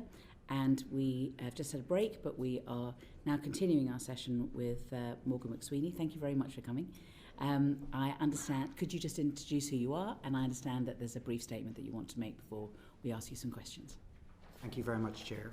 My name is Morgan McSweeney. I was a former Chief of Staff to the Prime Minister Keir Starmer from October 2024 till February of this year. Chair, thank you for inviting me to appear before this committee today. I hope to assist you in your work as fully as I can. Before addressing the specific matters before you, I'm grateful that you've allowed me to say something briefly. First, I want to say something about the victims and survivors connected to Jeffrey Epstein. Too often, discussions of public figures and appointments can lose sight of the human suffering at the centre of these matters. Women and girls were abused, exploited and scarred. They deserve protection then, and they deserve to be remembered now. I'm sorry for any part this controversy has played in causing further hurt or distress. I've spent much of my working life trying, in whatever role I held, to make this country fairer, stronger and more successful. I have always believed public service is a privilege. It brings responsibility and scrutiny, but it also brings a meaningful chance to improve people's lives. That is what motivated me in government. The appointment of Mandelson as ambassador was a serious error of judgment. I advised the Prime Minister in support of that appointment, and I was wrong to do so. As I said in my resignation statement, I resigned because I believe responsibility should rest with those who make serious mistakes. Accountability in public life cannot apply only when it is convenient. The Prime Minister relied on my advice, and I got it wrong. It is also important, however, to distinguish between what I did do and what I did not do. What I did do was make a recommendation based on my judgment that Mandelson's experience, relationships and political skills could serve the national interest in Washington at an important moment. That judgment was a mistake.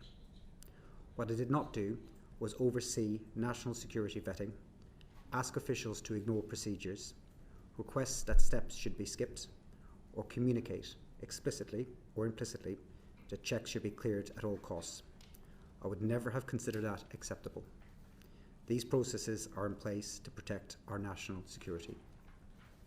Finally, I want to place on record my respect for those who serve our country through public institutions, MPs, ministers, civil servants, diplomats, security professionals and many others whose work is demanding, often unseen. In the Cabinet Office, the Foreign Office and 10 Downing Street, there will be many people working long hours now to understand what happened here and to ensure lessons are learned. They deserve fairness and respect as they do that work. Chair, I'm here to assist the committee in its work. I made a serious mistake in recommending Mandelson's appointment. I accept the consequences and hope today I can help the committee to establish the facts and to make sure the right lessons are learned. Thank you. So why was it necessary to replace Karen Pierce at all? So, should I set out the timetable of my understanding of the various different decision making? So, I'm going to do that, okay, but I just wondered if I could just start with, how did it even become an issue? So, my understanding is that before we were in government, the civil service were deciding who to appoint Karen Pierce when her term came to an end, and that in the access talks with Simon Case, Simon Case was informed that the Prime Minister was minded to make a political appointment in the role of ambassador. So that predates my time as a Chief of Staff. At the time, I was working in opposition and I wasn't working as part of the transition team. When I came in as Chief of Staff, I understood that to be the general direction the Prime Minister wanted to go in, and that a formal decision was made not until after the US presidential elections, because he rightly wanted to wait until after seeing who was elected US President on the 5th of November. So is there a note of the discussion around whether or not it should be a political appointment, or are you saying that it was something that had already been decided before Labour got into government? So Well, I only found out this weekend as I was trying to piece together the full picture, and I called Simon Case to ask him what his recollection was, and his recollection was that February 2024, when he was inquiring about what Labour might want to do with the US ambassador, as they were considering who to replace Karen Pierce with, he was told the Prime Minister was minded to make a political appointment.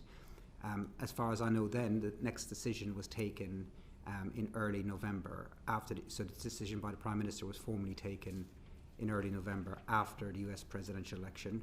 So I've seen a box note that went from the Prime Minister's private office, his foreign policy private office, and his PPS, and which asked him explicitly would he like to go ahead with a political appointment or make a civil service appointment.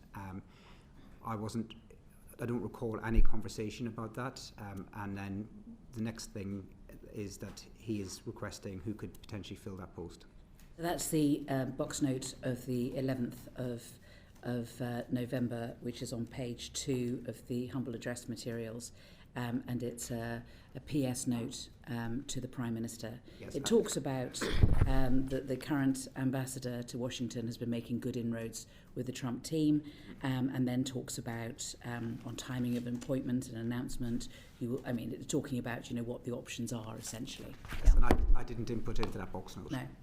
And neither did anybody else, it looks like. I mean, when it comes to the Prime Minister's comments on it or the Outer Office comments, there wasn't anything on that. So I don't think there was any input from any of the SPADs into that. It was just a straightforward, what would you like to do, Prime Minister, but there wasn't a recommendation. There was a list of candidates. David Miliband, Cathy Ashdown, Peter Mandelson, even George Osborne were the sort of names that, according to The Guardian and the Tom Baldwin's book, were the sort of candidates that were being considered at the time. Is that right?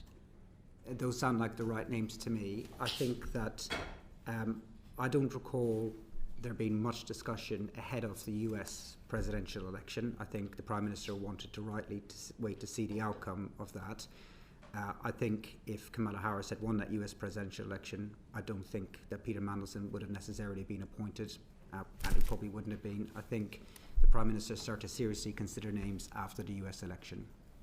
Just so that we get the timeline right, you became head of office on the 6th of October. Yes. You really wanted Peter Mandelson to be the ambassador, didn't you? I thought he was the right choice after the US presidential election. The reason why I thought he was the right choice is because Britain was exposed, the UK was exposed after Brexit. We left the European Union without any US trade deal. And for me, honestly, this was the top priority of the Prime Minister, was to get a US trade deal with the Americans. And I thought that based on Mandelson's experience as an EU Trade Commissioner, that made him the strongest candidate. But like everybody else, I made clear to the Prime Minister there was pros and cons, and there was risks. I don't think the Prime Minister would have chosen Mandelson if Kamala Harris had been elected President. I think he considered about who would be the right fit for the White House, and we procured him a short list of 2 strong candidates at that point. I'll come on to that in a minute.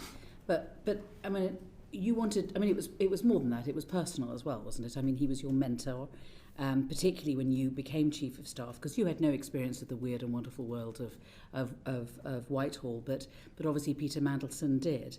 So didn't he become an indispensable and venerated confidant for you? He was a confidant for me, but I don't beg pardon. But I didn't regard him as my mentor. I first had a conversation with Peter Mandelson in 2017. I don't think I really started to go to him for advice until about 2021, and I was 44 years of age then. So I didn't regard him at all as a mentor. I got advice from him, and it was useful. But I also had other people around who were perhaps a bit more shy with the media, who I sought to for advice. We brought in some extremely experienced people from the Blair administration. So Liz Lloyd came into our team, Jonathan Powell came into our team, and I would certainly ask both of those for advice about how things work as well. So I asked a range of people for advice and help. I don't regard Mandelson as ever being a mentor, but certainly as an advisor. So, I mean, when the New Statesman says that Morgan wouldn't breathe without consulting Peter Mandelson first, that's not fair. yeah, you'll forgive me if I don't believe everything that's written about me in the papers, but I don't think that was true. He was somebody who I sought for advice, but both when I was campaign director and as chief of staff, I built a wide network of people who had done jobs similar to mine in the past, going back decades in the Labour Party. And I will go into. I mean, I really wanted to just sort of start with. I mean, you began by working for Excalibur, didn't you? Which was run by Peter Mandelson. It was an attack and rebuttal unit, basically, in '97, and you worked on that. And one of the things was to also do work on Labour MPs who might be perceived as disloyal.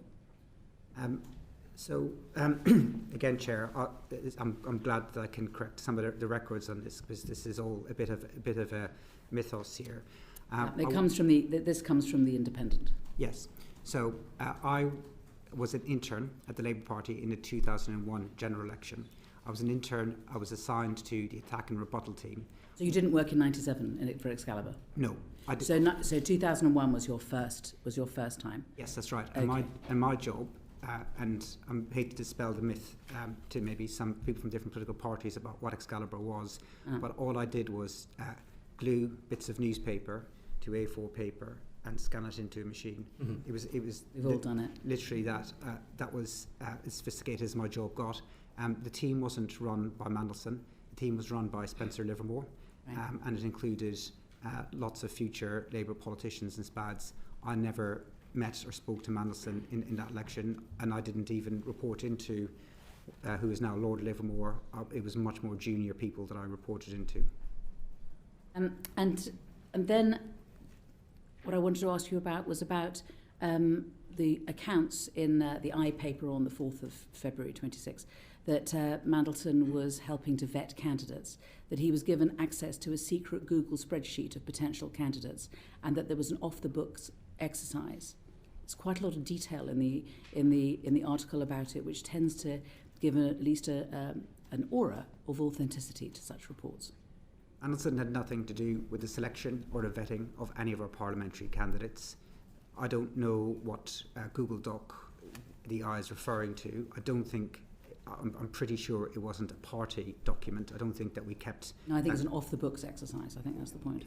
Well, but it had nothing to do with me or the party. I was in a senior role in the party at the time. We did everything on the books.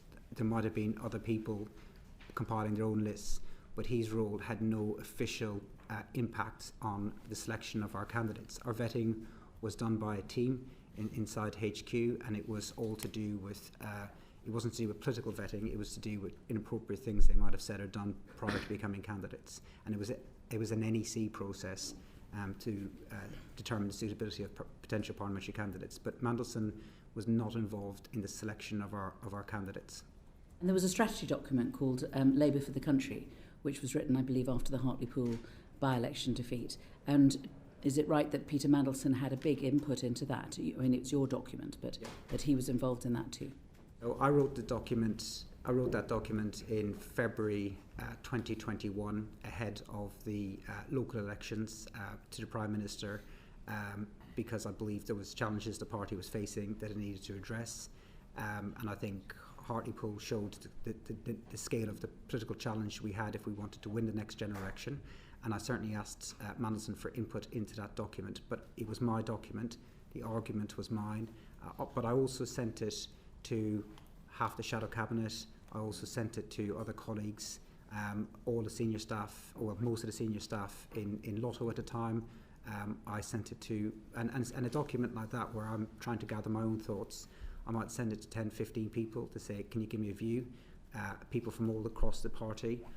But like I said earlier about Mandelson, most of the people who I would go to for advice were much shyer with the media. So you could quite easily put 15 contributors towards a document like that. But it was my document, and it was my argument that I wanted to make to the leader of the party at the time about the direction I thought we needed to take. After Angela Rayner resigned, and when there was the reshuffle on the 5th of September 2025, it's claimed that Peter Mandelson masterminded the reshuffle In fact, there's a quote, this is not normal. He was US ambassador. Why was he masterminding the reshuffle? This is reported in the Daily Mail. Patrick Maguire says that on the day of the reshuffle, Peter Mandelson was in number 10 and wouldn't leave. And according to the New Statesman, just before his sacking, Mandelson had been in number 10 to advise on the first cabinet reshuffle. Again, I'm very pleased I get the chance to correct the record on this. Mandelson was in the Cabinet Office and then understood came into number 10 on the day of the reshuffle, but he was not involved in the reshuffle. The reshuffle was extremely challenging because it was a bad day for our party, for the government. We had just lost the Deputy Prime Minister, and we needed to reorganise the government at pace, and the Prime Minister wanted to go ahead and do that. The text messages from Mandelson to me on the day, I believe, will be made available at a humble address. I can't remember precisely what he said, but he texted me his thoughts, and I have to say, on a reshuffle day, I get texted a lot of thoughts from a lot of people. The people who I would respond to and get back to would be cabinet members or other senior staff to ask them their views. I did not respond to any of Mandelson's texts. The text messages set out ideas of people that he thought should be in particular positions. None of his suggestions actually came out to be the case, so his ideas were not followed up. I don't mind getting ideas, but I didn't have a conversation with him about his ideas. He asked me to see me. I don't think I actually bumped into him. I may have done, but I definitely didn't discuss the reshuffle with him. The only text back from me to him is at the end of the day, where I said, look, I thought we did well considering the circumstances today, but I did not take him up on his offers of advice, and I did not act on any of the advice that he gave, and I did not ask him his views on any ministerial appointments. And so are any of your text messages to Peter Mandelson, or not, going to be available in the humble address? Yes. And why is he texting you if you're both at number 10 on the same day? Because he's not in the room. And you didn't bump into him? I might have bumped into him. I don't recall, but I certainly didn't ask him his views. And at the point that he texted me, so the way, and this was my only government reshuffle, there is a big gap between the Prime Minister taking a decision and then the media hearing about it, because we go through a number of processes, especially we have to go to the palace before it's announced publicly to ask the King's permission. So by the time we get to the afternoon, all of the work is done and you're making phone calls, and where the staff move on to is the next day. People text me. I don't like, and they're entitled to do so. I mean, it will be backbench MPs, it'll be ministers, staff members, ex-staff members, journalists, and they will all text me their ideas. Everyone has an idea of how to make. This is the American. This is the ambassador to the United States of America. He's in number 10 on the day of a reshuffle. I mean, it does look odd. At the very least, will you accept that? It wasn't a planned reshuffle. If we had all hoped the day before that the former Deputy Prime Minister Angela Rayner would get cleared and that we wouldn't have had to do a reshuffle. That was our hope. Had Lord Magnus gone another way, we wouldn't have had a reshuffle at all. So Mandelson wouldn't have been able to just arrive out of thin air. He happened to be in the Cabinet Office that day, and I don't know why he walked into number 10, but in the room which we were organising the reshuffle, there was the Prime Minister, there was the Chief Whip, I think, came in once he had been appointed new, or maybe he was there the next day, and then there was a handful of his senior staff. Mandelson was not in the room. The Prime Minister did not seek his advice, but as Chief of Staff, on a reshuffle day, and it was true in opposition, I get a lot of text messages from people, and most of them I don't even read. I'll pay attention to the ones I get from cabinet members or from senior staff with their ideas, and most of the rest of them I just filter out. And at the end of the day, I go back to them and say thanks for your input. I don't know why he did it, but people do it. All right. Well, let's go back to the appointment of him as ambassador. So there were a number of problems before he could become ambassador to the United States. I mean, the first being that he wanted to be Chancellor of Oxford and ambassador at the same time. So, I mean, he said on a podcast, the Times pod on the 12th of the 11th, 24, that he thought that he could do both jobs. Now, is it right that you asked for official advice on whether or not the role of ambassador to the United States could be part-time? I don't recall, but I don't recall that I asked if it could be part-time. So I'm relying in particular on an article in The Observer on the 4th of February 26. Morgan McSweeney sought official advice over whether Peter Mandelson, who resigned from the Lords this week in disgrace, could be the UK ambassador to the US and Chancellor of the University of Oxford at the same time, sources have claimed. I don't have any recollection of it. And officials had to explain that being His Majesty's ambassador in Washington was a full-time job in Washington. So I do remember thinking that at the time, that it was a full-time job. I understood that. So, like I said, at the time that he was doing that, I think that had Kamala Harris won the US presidential elections, I don't think he would have got the job. He was certainly lobbying for the job. He did, but I think that Oxford University shows he was also hedging because he didn't know whether he was going to get it or didn't think he was going to get it. So he was also looking at other opportunities. He did say to me when he was saying to me that he was interested in the job, that he was also going for Oxford University. And my view to him was these are incompatible. I don't see how you could do both. So if you're telling him that it's incompatible, then you wouldn't be asking for official advice on whether he could do it part-time?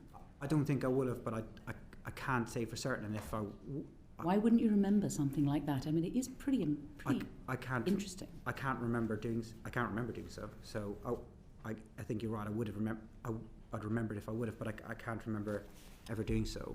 Okay. I mean, one of the other problems was that Keir didn't like him. I mean, again, for the New Statesman, Keir doesn't even like him and never really has. He's not Keir's sort of person. And the Foreign Office definitely didn't like him, as far as we can tell. And then, of course, there's all the red flags. So all of these things are problems, getting in the way of Peter Mandelson becoming ambassador. But you still wanted him to be ambassador, right? At the time in Downing Street, there was conversations about who could be the best candidate, and names were considered, and most people were making pros and cons arguments. I have to say, I know that a lot of people now say they told the Prime Minister they were against it at the time. Everything I know about how the Prime Minister works is he will consult widely, he will take a lot of views on, and if everybody else was opposed to this appointment but me, he would not have made an appointment such as that. He does like to try to build consensus within his team and to get a wide range of views, and he doesn't just listen to one person on it. He certainly spoke to other ministers, other senior staff, and took his time reaching the decision that he reached. Can I suggest something to you?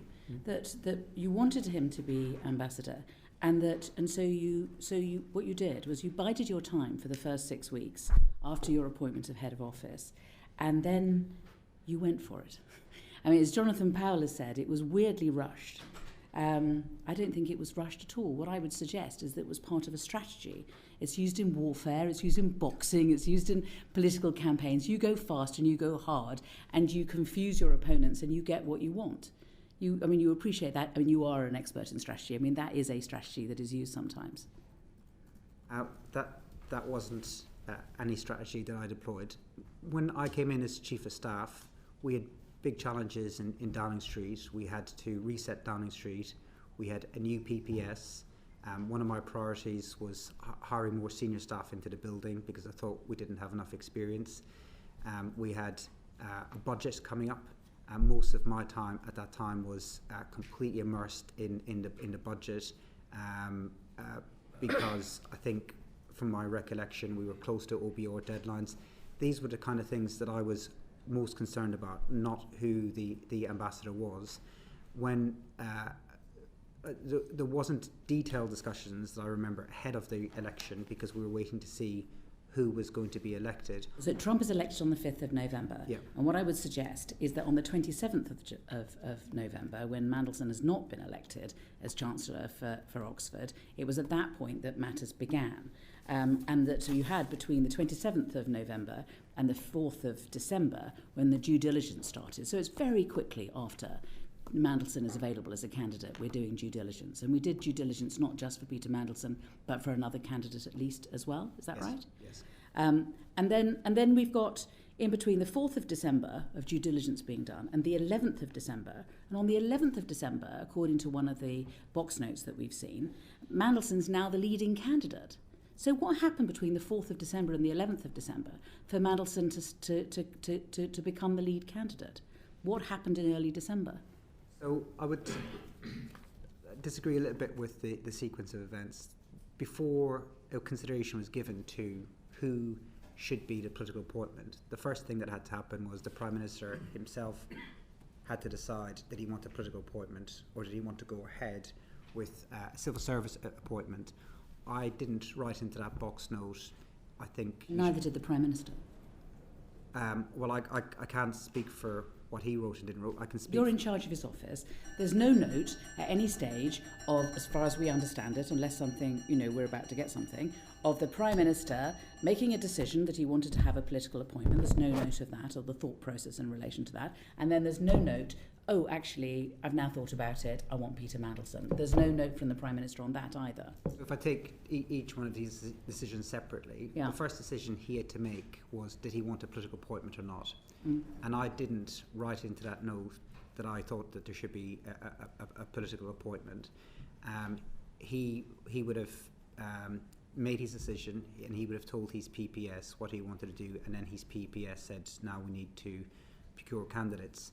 So he could have gone in a different direction at that point, and that would have been the end of it, and we'd have gone ahead with appointing a civil servant as ambassador. So he could have gone in a different direction.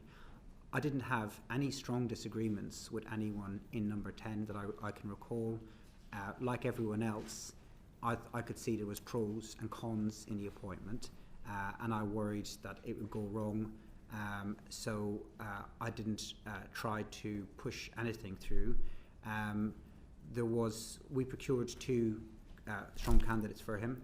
One was Mandelson, and the other was George Osborne, the former Chancellor of the Exchequer, who I'd met as part of it. And my view was that we had, and I said to the Prime Minister, you have two appointable candidates. Others agreed that there was two appointable candidates. I can't recall anyone saying that Mandelson was not appointable.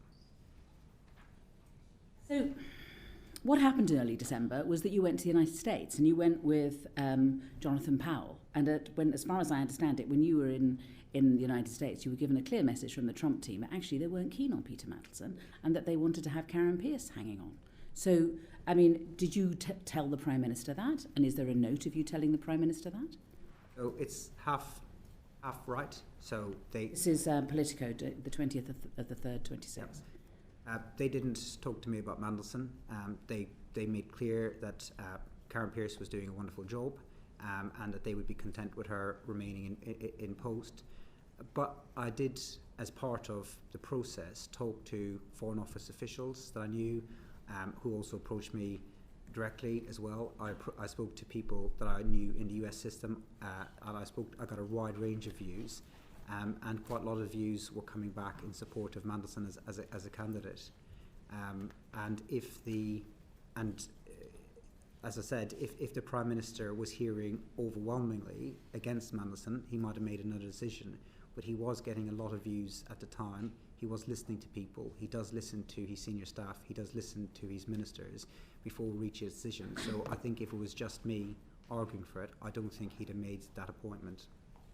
So we've got that, and we've also, of course, got all the stuff that's come out of the due diligence.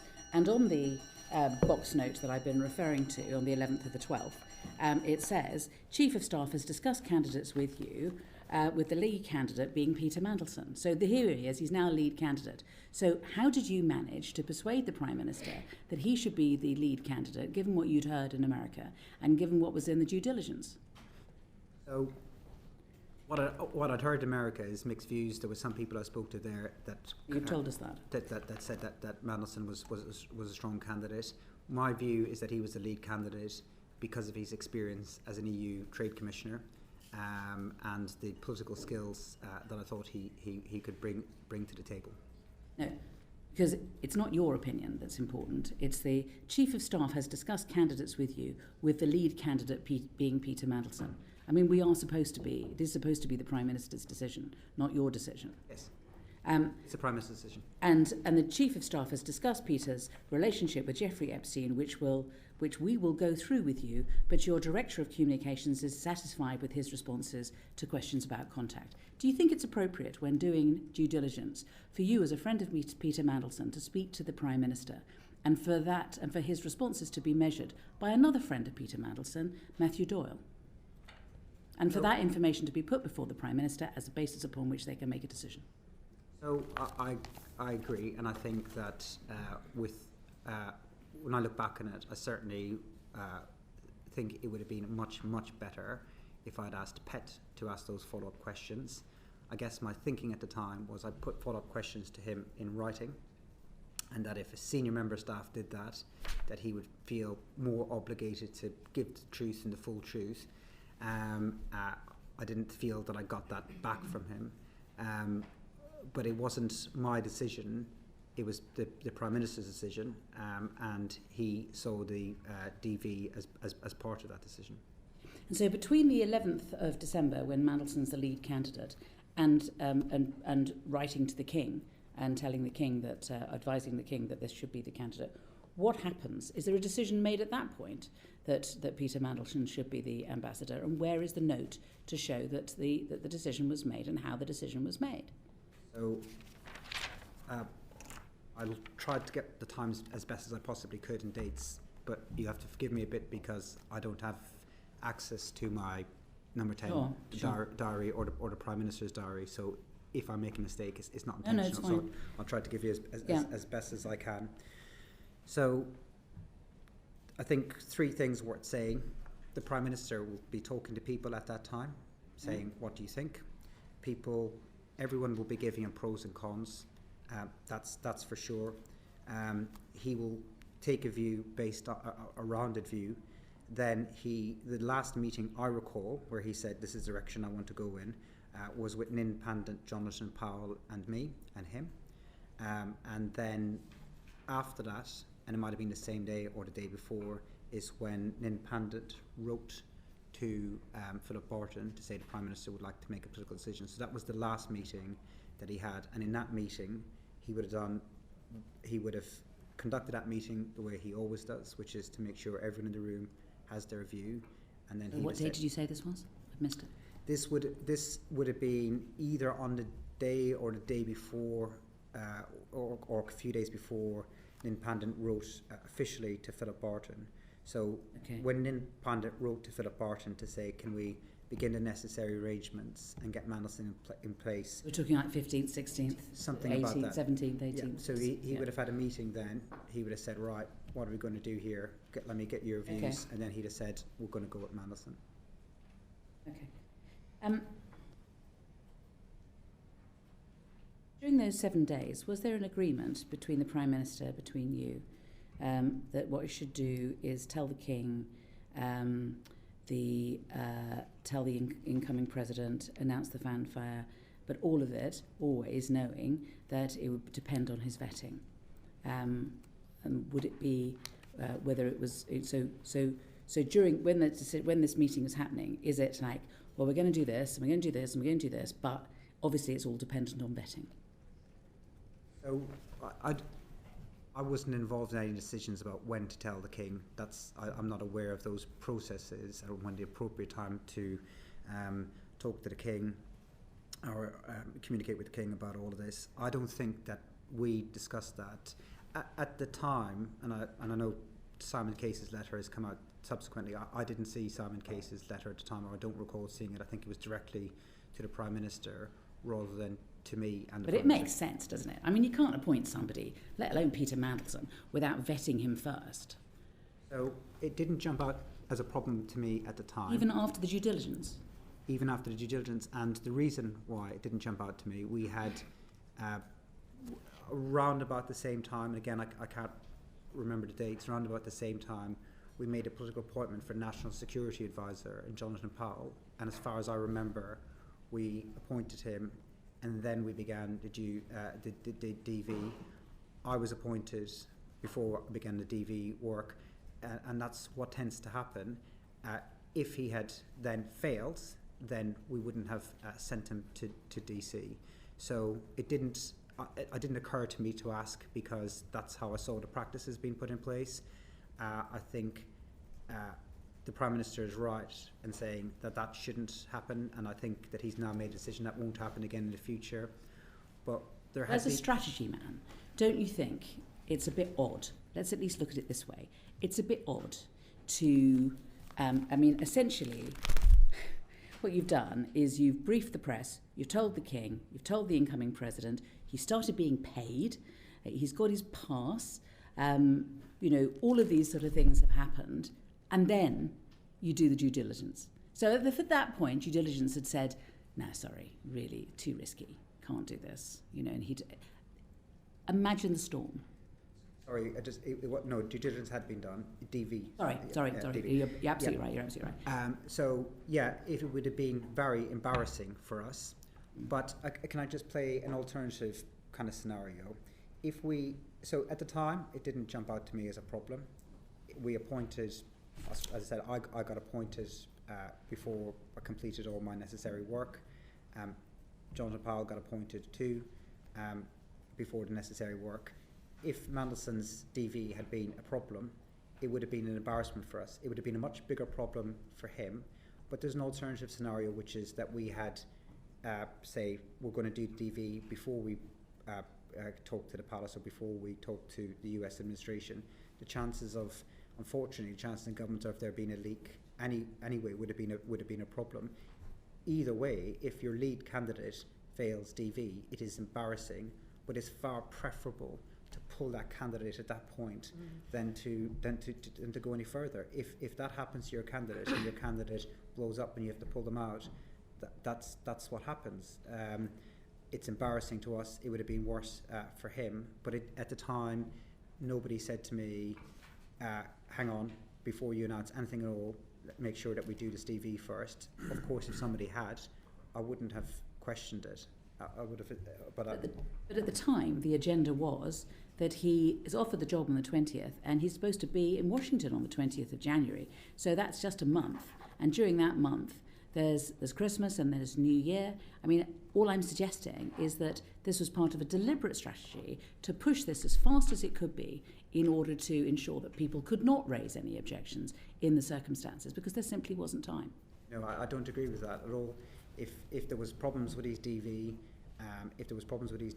we'd have pulled them.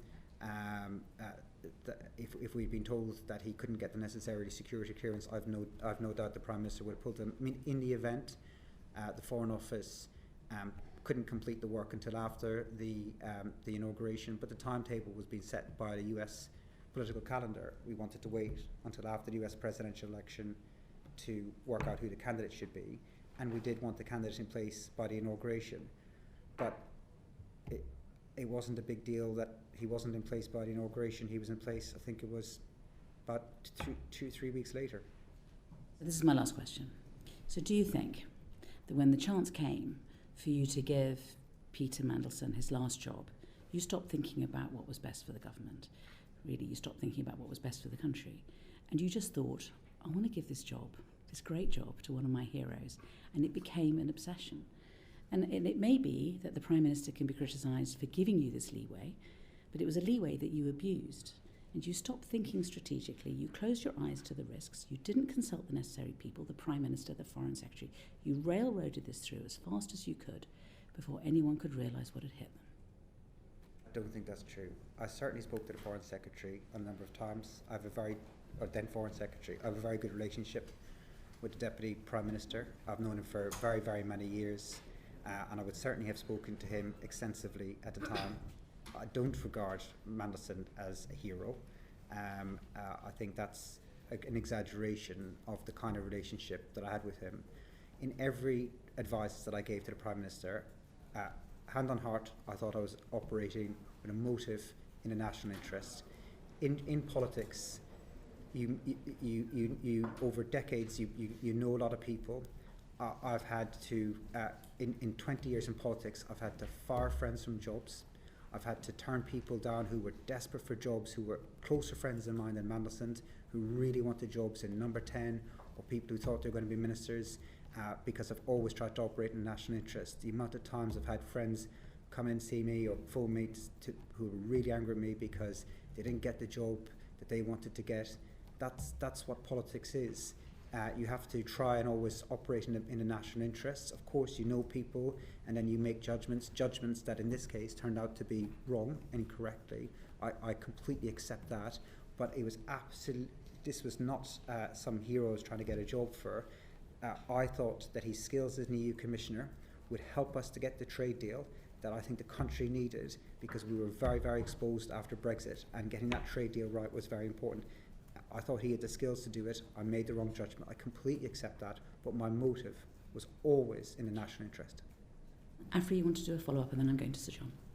Is that right? I had a few follow-ups. Oh, well, I'll go to Sir John first, and then I'll go to you, if that's all right. Yeah. Thank you, Chair. Can I just be clear? The Prime Minister had decided that he wished to make a political appointment.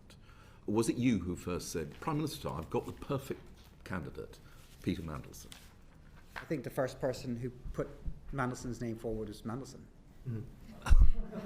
Directly to the Prime Minister, I want the job? Or I think he talked, I don't know if he spoke to him. I think he talked to a lot of people, making it clear that he was interested in the job, including, I'm sure, possibly even members of the press. But yeah, that's where that came from. I don't remember the Prime Minister asking me a view prior to the US election. I think, but I can't remember, but I think he was keeping his cards close to his chest, waiting to see the outcome of that election. And I think there would have been, for a Labour administration, a broader range of candidates available to him had the Democrats won that election. You've set out why you think he was well qualified to do the job, but you've also known him for a very long time, and you will also be fully aware of the fact that he had twice had to resign from the cabinet, that he had business interests with China, that he had a close friendship with Jeffrey Epstein, and also that he was friends with Oleg Deripaska, who was a confidant of Vladimir Putin. Despite all those things, you still thought he was the right person for the job? Well, to take each one of those in turn, he, after his last resignation, he had rebuilt a reasonable reputation for himself. He had gone as an EU Commissioner, and as far as I was aware at the time of his appointment, and I don't know what will subsequently come of their own investigations, but he had a good reputation. He was seen to have done a good job as EU Commissioner. Then he came back into British politics and served as a very senior member of Gordon Brown's premiership, Gordon Brown's government, and again at the time was well regarded as a senior minister in that department. So he had done these two big political jobs long after his last resignation. It's why I think that a lot of the media and a lot of other politicians at the time thought that this was the right appointment for the country. The nature of the relationship that I understood he had with Epstein was not a close friendship. How I understood it at the time was a passing acquaintance that he regretted having and that he apologised for. What has emerged since then was way, way, way worse than I had expected at the time. And it was when I saw the pictures, when I saw the Bloomberg questions in September 2025, I have to say it was like a knife through my soul. I did not expect that level of connection that he was talking about there. As for the other issues that you're raising, I thought business interests would be dealt with in the Foreign Office, so people look at things like conflict of interests. When we appointed SPADs who have business interests, Cabinet Office and PET would deal with that, so that wouldn't be something I would deal with as a Chief of Staff. And if there was any national security issues whatsoever, then that my assumption on that was that would be dealt with by DV, and if there was any national security issues whatsoever, we would then be told if there was a problem, and then the Prime Minister could pull the appointment. So from what I knew at the time, I thought he had re-established himself as a credible political senior political figure in Europe and in the Brown government. I did not was aware of the extent of the relationship that he had, and I thought that these other issues would be dealt with at other parts of the process. Your discovery of the closeness of his relationship, you say, was a knife to the heart. But the box note says that you discussed with Peter Mandelson his relationship with Epstein, and that you then discovered as a result of that conversation, for instance, the fact that he stayed in the flat belonging to Jeffrey Epstein after Epstein had been convicted for paedophile offences. That wasn't a discovery that I made. Did you advise the Prime Minister of that? No, that was in the DV form that was from DV? So, no, beg pardon, you're right, a due diligence form from PET. I wrote to Mandelson after the DD to understand from him in writing what his position was on these issues. That email that I sent to Mandelson and his responses from that, the Met Police are using as part of their investigation. When I was in number 10, I was told that we couldn't share either the questions or the answers to those questions or the email itself with the media or as part of the humble address process until the police were finished with it, because they said it would interfere with their investigation. And so I've stuck to that since I've left Downing Street too. But in your conversation with the Prime Minister about Peter Mandelson's relationship with Epstein, the subject of Mandelson staying in Epstein's flat after the conviction, that was part of the conversation. It's hard to answer that directly without saying what was in the contents of the emails. But my understanding at the time, which I could maybe say about what my understanding was from hearing him talk about it and listening to his friends. My understanding at the time was that his relationship was a passing acquaintance that he knew through somebody else, that he's the way of he's describing it was that he realised that it was a mistake, he deeply regretted it, he broke it off many years before. He wasn't advocating for the guy or defending the guy in any way, and you take all of these things into consideration. What then emerged as the relationship in September last year was not the relationship that I was led to understand. It was very different. Can I ask about the two notes that went to the Prime Minister from the private office about the appointment? In each case, they'd been released under the humble address process. They are completely blank other than the submission. There is no comment. The Prime Minister has not indicated any view. Now, I've worked in Downing Street, and box notes go up and they come back down with a comment. It may only be a tick, but there is something to indicate that the Prime Minister has taken a decision. In this case, there is nothing to indicate that the Prime Minister has taken a decision. Why not? I can't answer the question. So the box notes usually come back into the civil service, and then I get informed what the decision is. He may, and sometimes he did do it verbally, but I can't answer why there wasn't anything in the box. So I would make submissions into the box the same as the other special advisors. They would be collated by his PPS, then they would go to the Prime Minister, and then the Prime Minister would send it back through the system. I didn't ask to see the box note. I would sometimes ask to see a box note if I was unsure what the decision was, or if I wanted to understand a bit more about his thinking. But generally speaking, I just took whatever the civil service said. But I don't know why he didn't tick. Maybe he spoke to his team. Well, that's the alternative, that he didn't indicate in writing. He said, I would like to have a meeting to discuss this. But if such a meeting took place, there would be a record of it, and there is no record that has been released. Again, I can't answer as to why that was. I wasn't the person who was keeping records. But in terms of his decisions, I would always make sure, in any decision, including any of this, that the PPS would always be present to be able to give her views and to make sure decisions were properly recorded. But I wasn't the minute taker. I wasn't. So how did you discover that the Prime Minister had decided to go ahead with Peter Mandelson? I believe that, from my best recollection, that there was a meeting in mid-December, and he told us that that's what he wanted to do, and then Nin Pandit took his decision and passed that on to Philip Parton.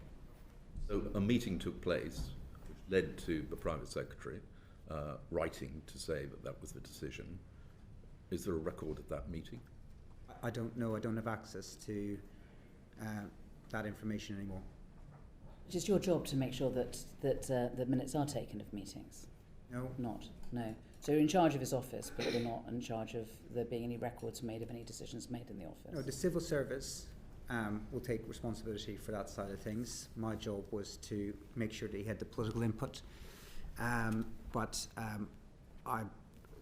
I was in meetings, private secretaries would take notes. How those notes were recorded and circulated, I didn't ask around the detail of it. I just always assumed that they would be properly recorded and shared with the appropriate people. Thank you. I just wanted to go back over some of the questions that the Chair had asked you and just ask some follow-ups and seek some clarification on some of those. You said that you were out in the States at the start of December prior to the appointment being made. When you were out there, in the conversations that you were having kind of offline, did anyone raise with you concerns that they had about Mandelson's business links with China? No. Okay. So thinking about the security vetting, we heard from Sir Philip Barton that he told us there was no contingency plan in place if security clearance wasn't granted to Peter Mandelson. Had you considered the possibility that clearance would be denied, and had you put any contingency plan in place?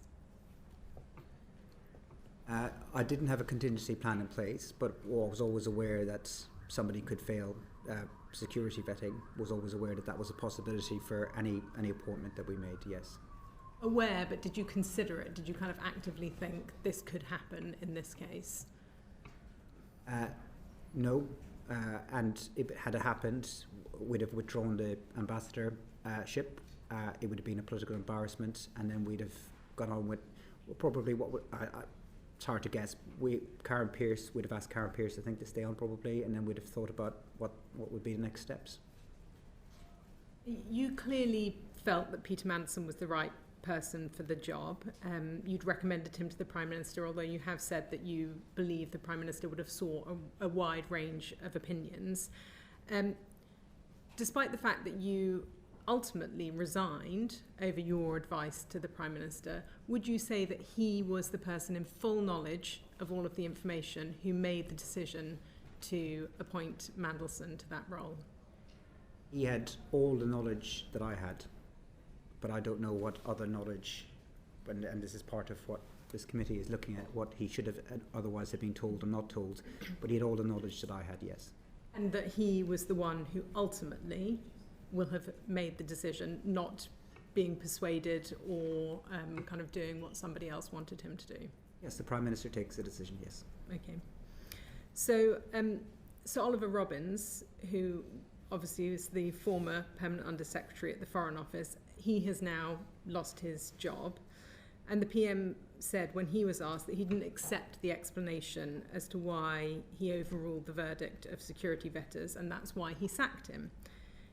Do you think somebody should be sacked for an error of judgment? Sorry, if I could add one last thing to your previous question, if that's okay, which is that the Prime Minister was aware of everything that I was aware of, but the Prime Minister wasn't aware of enough, not because of advisors or civil servants, because Mandelson himself wasn't open enough with him. And that really is the big problem in all of this. And Mandelson said this is everything and defended himself on the truth. I don't think that he'd have come close to being appointed. So the Prime Minister did not have enough information because Mandelson did not share the necessary information with him. He had ample opportunity to do so and did not. And that is where, above all else, that is where this was let down. If he had been honest, like any other person, and the thing that I always thought about Mandelson was I thought he cared about his party and he loved his country. So I banked that he would at least be honest with his Prime Minister in such a post, and I think that's where really it was let down. So I don't think that the Prime Minister had all the necessary information to make the decision. Sorry, I've now forgot your next question. Beg your pardon. That's okay. And thank you for your answer on that. I must say it appeared to me that there was a significant amount of information that had come forward in the due diligence, but I think there may be some questions from others on that, so I won't push on that now. My question was about Sir Oliver Robbins and the decision by the Prime Minister to sack him. And I wanted to know, given the reasoning that the Prime Minister gave in the chamber, do you think that someone should be sacked for an error of judgment? I can't really comment on what happened with Oliver Robbins. Sir Ollie, I had left Downing Street at the time, but I know how the Prime Minister works, and I think whatever decision he takes, he will always have been weighing up everything, including listening to people. But I can't really comment on that decision because I left Downing Street at the time. So you think that he will have sought sufficient information that he wouldn't have needed to carry out a fuller investigation, but perhaps suspending him rather than immediately sacking him from the job? I can't say what he did and didn't do because it was after my time in Downing Street, so I'm not privy to any of this information.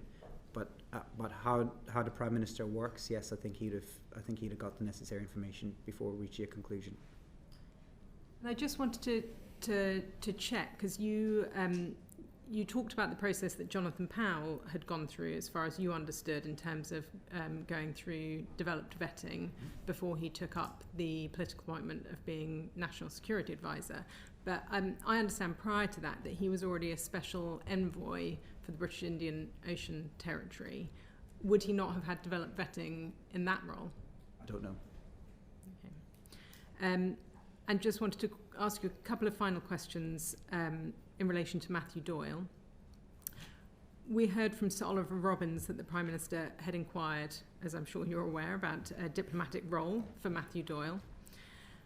Why do you think that the Prime Minister didn't want David Lammy, who was the Foreign Secretary at the time, to be told about that request and those inquiries? So it was what was happening at the time was it was clear that Matthew Doyle's time in government was coming to an end. And the Prime Minister wanted me as part of that to discuss with Matthew Doyle next steps, because these are difficult conversations. And the Prime Minister wanted me to convey to him that if he had wanted to stay in government, that he should consider doing so because he had extensive experience in government. The private office asked what vacancies that Matthew Doyle might apply for. There was no suggestion at any point that he would be imposed in. If he had wanted to work in the Foreign Office, Matthew Doyle would have had to apply for any of those posts the same as anybody else. The reason why, I'm sure, but it wasn't my email, but the reason why I'm sure the private office said please don't discuss this with anyone, including the Foreign Secretary, is because it was a delicate HR issue. Somebody's leaving their job. You don't want a lot of people knowing it. In the event, it wasn't something that was taken very seriously. It was as Matthew Doyle was leaving, and I'm having that conversation with him. People don't really engage in that conversation because it's a tough thing. And I'm saying, look, and I would have said to him, there are jobs coming up in the Foreign Office you might be interested in, such as these kind of things. But he didn't actually engage in that. He didn't seek to apply in any of that. He said he wasn't interested in any of that. He was in a senior job as Director of Communications. My understanding at the time was that it wasn't unprecedented for SPADs to apply for and get foreign policy jobs, such as Ed Llewellyn under the previous Conservative government, but it wasn't something that we talked about a great deal. He didn't apply for any jobs, but for reassurance, he would have had to apply the same as anyone else. And had he said he wanted to apply, absolutely at that point the Foreign Secretary would have been involved in that conversation. But the reason why the private office didn't want it shared around was because it was a sensitive issue for exiting somebody from their job. If your answer is that he would have to apply in answer to an advert, like anyone else, like Equal Opportunities policy says, then why does anybody need to ring anybody else up? Well, because the Prime Minister wanted to say to Matthew Doyle, look, you've done a good job, but we have to change the direction that we're going in comms. There's other jobs coming up. It was more about a kind of softer landing. There was no suggestion in any conversation that anyone had with me that there was a desire to impose him into any job. All I said to him when he was leaving was, look, there's these jobs coming up, would you be interested in them? But he wasn't. So that was the end of the conversation. And the only reason to keep the circle of people knowing limited was because it was a HR issue, and we just don't want to have those wider discussions. We want to have those discussions with as few people as possible.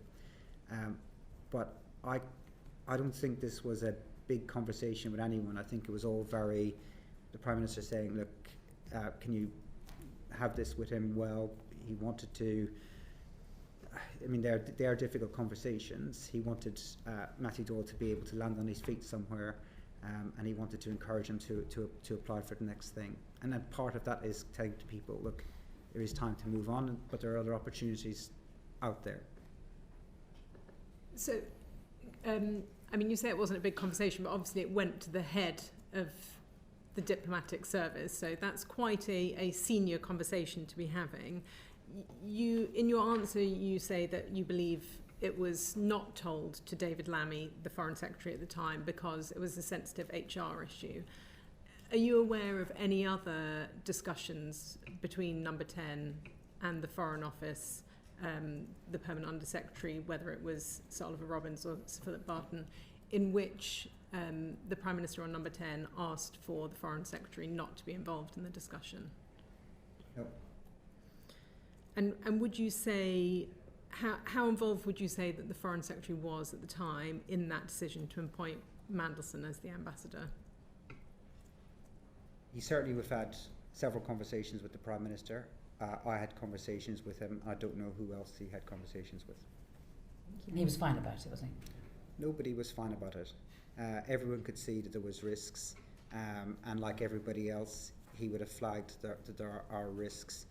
And I don't want to share with the committee what conclusions people came to, because I think it's for other people to say. You were there. I mean, you were there. There's no notes, you know. So we're just trying to understand how these decisions are made. They've got the Foreign Secretary. Here he is at a meeting. We're discussing whether or not Britain should send Peter Mandelson as ambassador to Washington. I don't see what's wrong with you telling us whether whether the Foreign Secretary thought it was a good idea or not. Because I can't remember precisely what people said, and like. Don't tell us word for word. Just okay. Like, did he say, "Okay, yes, let's do it," or did he say, "Actually, I've got reservations"? Like everybody else, he could see that there was cons and risks, and like everybody else, he would have seen. I had reservations too. Like everybody else, he would have had reservations. He'd have discussed them iteratively with the Prime Minister. The Prime Minister would have taken the Foreign Secretary's views very seriously. He is somebody who he's close to politically. He obviously appointed him afterwards as Deputy Prime Minister in that reshuffle you were asking about earlier. So he was somebody who he was the then Foreign Secretary. I'm getting the terms right. The current Deputy Prime Minister is somebody who the Prime Minister is close to, would have got his views. He would have also got his views of senior staff and other ministers. And the Prime Minister would not have dismissed any of those people's views, and would have taken them in the round before making a final decision. Okay, let me try one more time. Sorry. Did the Foreign Secretary say, "I think this is a bad idea"? Not to me. Okay. Edward. I just wanted to go back quickly to your presentation of the conversation with Matthew Doyle, that in fact, if there were upcoming posts, ambassadorial posts in the Foreign Office, then he should consider applying for them. Can you see how, if you were Matthew Doyle and you'd just seen the Prime Minister ram Peter Mandelson down the throat of the FCDO despite all of the obvious problems, that might feel like a job offer, even if it was how you characterised it? You surely would be sitting there going, that seems like a pretty locked-on job if I wanted. I don't think that the Prime Minister conducted himself in the way that you were suggesting. He was told by the Cabinet Secretary that he was allowed to make a political appointment, and he made his political decision about who he thought the candidate should be. It's then for the machine to implement the Prime Minister's decision. Sorry, and certainly not the way I would have put it to Matthew Doyle when he was leaving. I would not have said, and I would not have needed to say it. This was you wouldn't have, because you would have been sitting there going, well, if I want the job, I'm definitely going to get it, because the Prime Minister didn't get Peter Mandelson one. Certainly not. No. I certainly don't agree with that.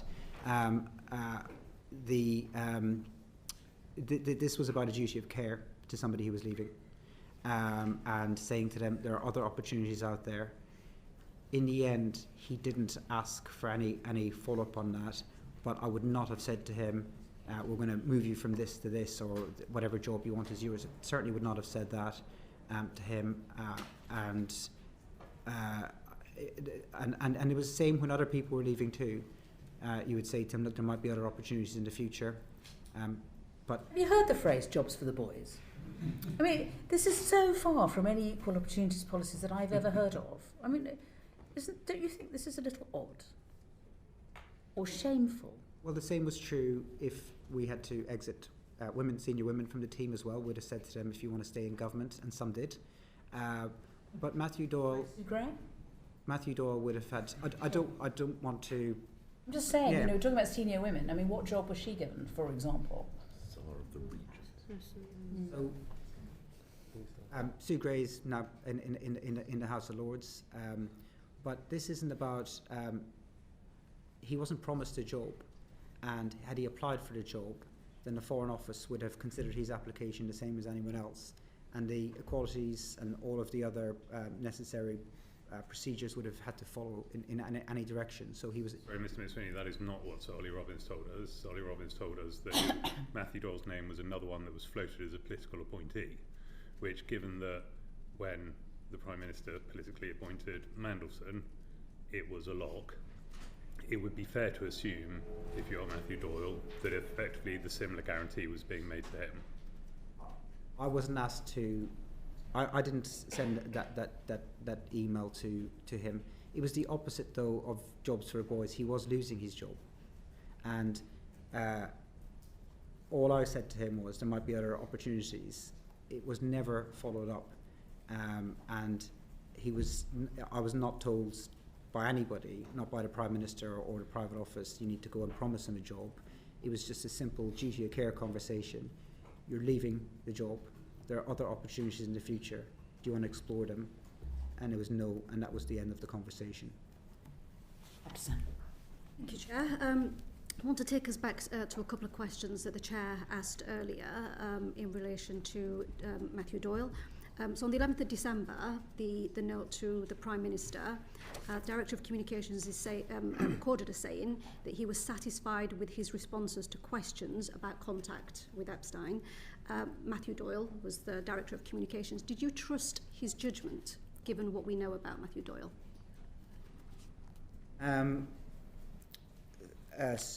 Trust his judgment, given what we know, beg your pardon.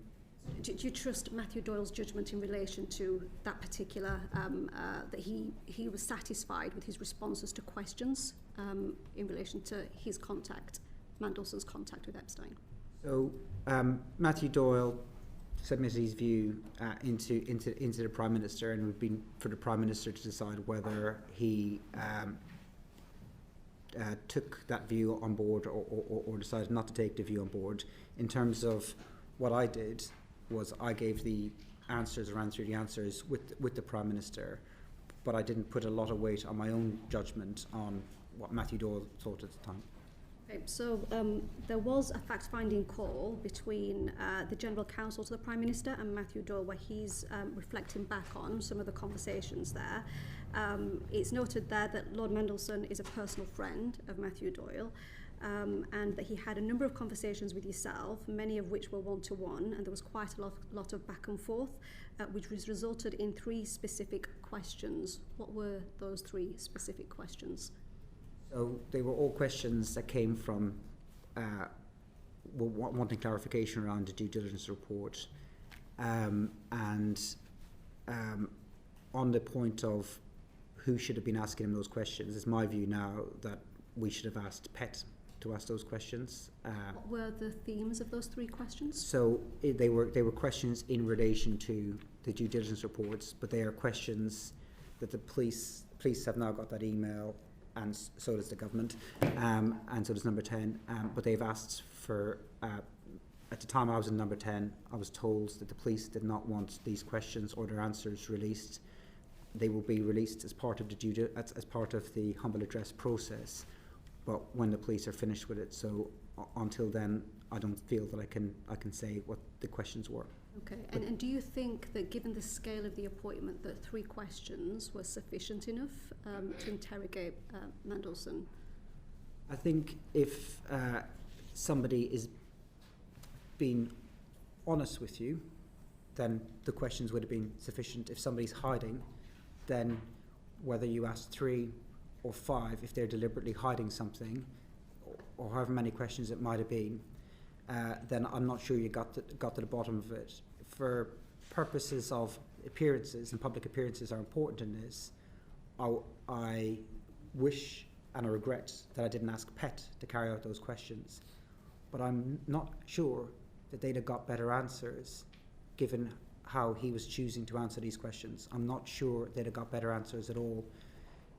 However, my hope at the time, was that, my thinking at the time at least was that I'll ask him these questions and he should answer them honestly.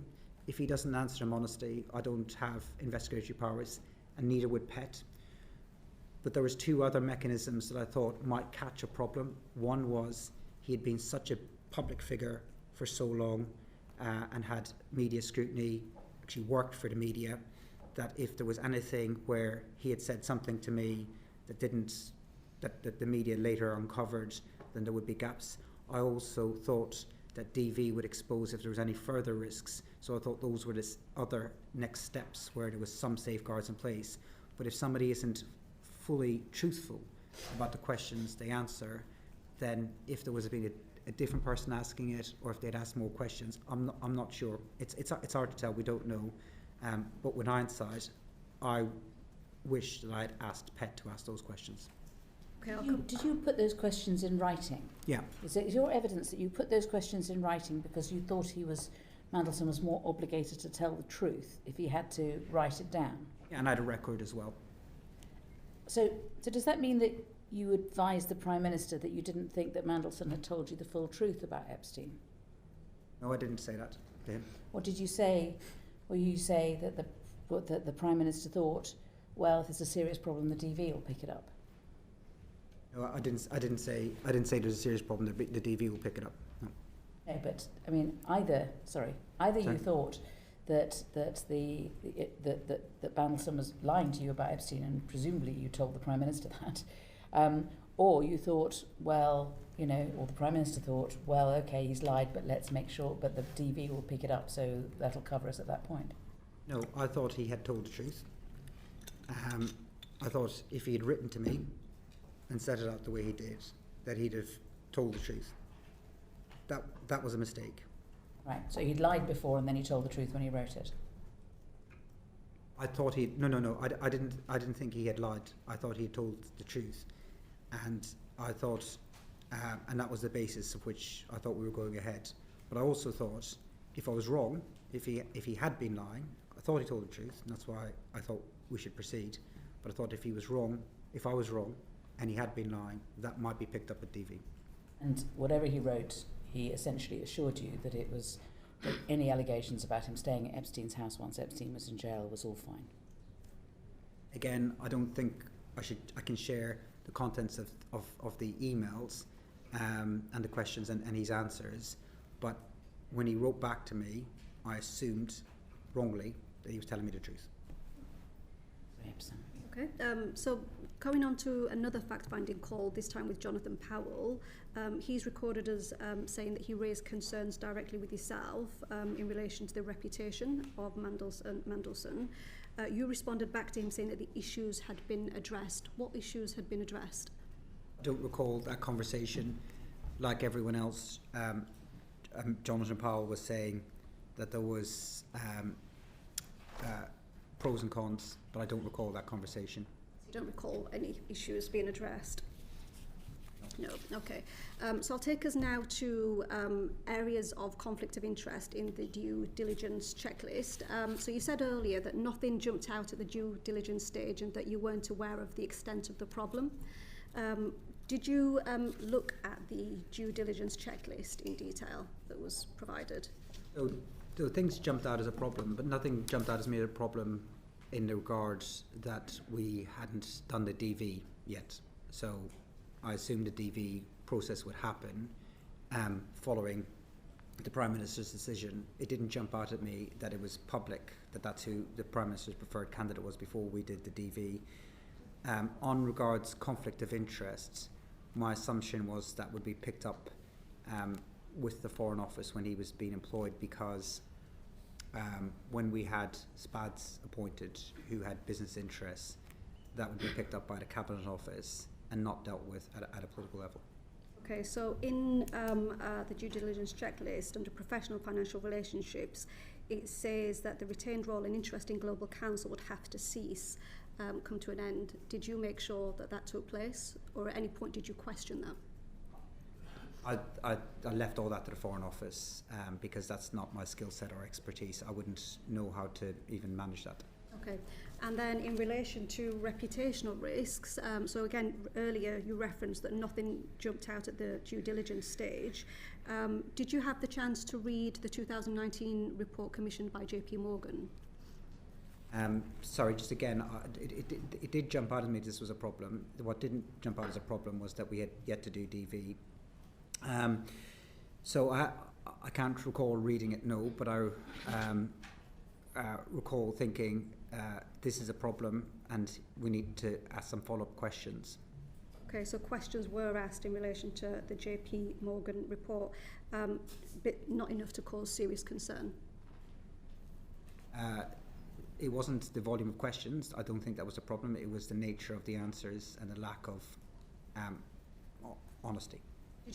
Have you read the emails between Mandelson and Epstein in the JP Morgan report? I can't recall reading them. Okay, I will reference some of them where Epstein says, was Peter helpful? These are all in the public domain and were from 2019. Was Peter helpful in relation to the intention to sell a government asset? Epstein emailing Mandelson saying, I like to see my suggestions come to fruition. In 2010, Mandelson shares the guest list for an event he's speaking at in Shanghai. Another email from 2010, Mandelson emails about Russian businesses. Were none of these emails brought to your attention as a serious red flag? No. Okay. So if these were not part of the due diligence process, did the Prime Minister have any understanding of the depth of concern that was raised in the report, the JP Morgan report? So he read the due diligence file. I don't know precisely what his overall views on it were. Nobody thought to bring it to the Prime Minister as well, the content of the report? Other than what I think he saw, I'm not that I know. Think that was a failing of your role as the Chief of Staff to bring it to the Prime Minister? I think that I would have expected due diligence to produce all the content that was available out there, and not for me to run a parallel process to look for other due diligence. So I didn't add my own further investigation to it. It was all in the public domain, so this is everything that the general public would have known. So this was not serious enough to require you to, first of all, look into the evidence, and secondly, report it to the Prime Minister. I didn't carry out any further investigations, and I think, looking back on it, I think that the DD process was surprisingly inadequate to me. We had so when we came in to government, we had introduced adding DD to appointments of SPADs, special advisors, which wasn't there before. We started to use other SPADs to do it because the process, I think, wasn't good enough, generally speaking, and this report, I think, was insufficient. And should I have asked further questions of the report compiling team, then I think that's fair. I think I should have. And final question from me. You said it was wrong to appoint Mandelson. Why is it wrong now, but it was right back then? I think the reason why I thought it was right then was because of his experience as an EU commissioner. I think what came out in September last year with the Bloomberg emails, I think the pictures and later revelations from the Epstein files shows that the nature of the relationship that he had meant that he was unfit for the job. I want to have another go at an answer that you gave, because I do feel as though you've contradicted it. I mean, I've got a note now. So my thinking at the time was that I'd put follow-up questions to him in writing, and that if a senior member of staff did that he would feel more obligated to give the truth and the full truth. I didn't feel that I got that back from him. But it wasn't my decision. It was the Prime Minister's decision. And he saw the DV as part of that decision. Sorry, let me correct myself. In September, I realised I didn't get the truth back from him. At the time, I thought I got the truth back from him. When I saw the emails and the pictures that came out and that were published from the Epstein files in September last year, that's when it really dawned on me that I did not get the full truth from him then. At the time, I thought he was telling the truth. If I didn't think he was telling the truth, I would have said, this guy is not telling me the truth, but I did think he was telling the truth, and that was wrong. So I didn't feel that I got that back from him, but it wasn't my decision, it was the Prime Minister's. You didn't mean any of that? No, I didn't feel that I got the truth back from him in September last year. Sorry, I might have mumbled my words. I got the answers back from him. I thought that he was telling the truth. When I gave that to the Prime Minister, I did so on the basis that Mandelson had answered truthfully. That was in January, or December, beg your pardon. And in September last year, it became clear to me that he hadn't told the truth. Thank you, Chair. Apologies if we're going over the same point here, but for the point of clarity, the due diligence report is produced by the Cabinet Office. You received that. Did the Prime Minister receive the full unredacted due diligence report, or did you summarise it, or did you brief him orally? What did the Prime Minister receive? He received the full report. He received the full report. And did you discuss the contents of the report with him? Yes, I believe so, yeah. Okay. And during that conversation happened at a point at which he had read the report, or there's a difference between receiving the report and reading it, I guess? Yes, he would have read the report. He read all these papers. Okay. Did he raise any reservations with you during that discussion? I can't remember particularly which ones, if he did. You wrote some clarification emails to Peter Mandelson, received those replies. Did those responses go to the Prime Minister? Yes. And did you discuss those responses with him? Yes, we would discuss those responses with him, and again, he would have considered them in the round. Okay. So he didn't. Did he express any reservations at that point about the appointment of Peter Mandelson? I can't remember what he said. You've talked about there being pros and cons to the appointment of Peter Mandelson. When you said you spoke to Jonathan Powell, you said that he raised pros and cons. When you spoke to David Lammy, he raised pros and cons. I'm just wondering, outside of Peter Mandelson himself, is there anyone who wasn't raising any cons? Is there any out-and-out advocates for Peter? No, but the same is true of quite a lot of appointments. What, the... People have cons. Okay. I guess I'm going back to what you said earlier, which is that the Prime Minister talks to lots of people before coming to the decision himself, but so far everyone you've listed seems to be on the fence as to whether or not Peter Mandelson was a good appointment or worth the risk. I'm just wondering how you get to the point where you've got two candidates, and this is not to speak to the appropriateness of George Osborne in any way, shape or form, but you've got two candidates, one of whom absolutely everyone you speak to says, well, it's a coin toss on that one. So how does that end up being the candidate? So what I haven't said is what each individual person conclusion they came to, in part because I don't remember precisely and I don't want to unfairly represent anyone else's views. Not only would people have said, I think there are pros and cons, but they'd have said, and this is what I think we should do. And the Prime Minister would have got a range of views. And he would have concluded based on the range of views which way he's going to go to. He would not have put up with people saying on the one hand and then on the other, so I'm going to sit on the fence. He'd have said, well, what's your view? What do you think we should do?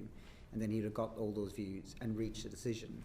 In the aftermath, I understand why people are mostly focusing on the cons they'd have raised, but I can tell you that there is no way the Prime Minister would just accept one person's view as being pro a candidate if everyone else had been against it. I think even if it had been you. Even if it had been me, yeah, absolutely, yeah. The Prime Minister has his own mind. He reaches his own decisions. Sometimes he takes advice from me and will go with it, and sometimes when I was there, he didn't. And all these other people that you're talking about are a close confidence to the Prime Minister, people who he's judgment, who he trusts and respects. People like Jonathan Powell, people like David Lammy, these are senior staff that he has in Number 10. These are people who he takes very, very seriously. And sometimes as an advisor, you make advice and the Prime Minister goes with you. And that's what happened this time, and I'm taking responsibility for that advice. There was other times where I'd say, I think we should go in this direction. And the Prime Minister would say, no, I've got a different view, I've got a different candidate, or I don't like your candidate, and he goes in a different direction. In a situation where I want to go in one direction and senior cabinet members want to go in another direction, he's more likely to weight it with those cabinet members. So it depends on each individual situation. But Keir Starmer's not somebody who just takes one person's view before going with it. He is a considerate Prime Minister. He takes on views. He respects the views of people like the current Deputy Prime Minister, the current National Security Advisor, and his senior staff. And he would have taken those views very, very seriously.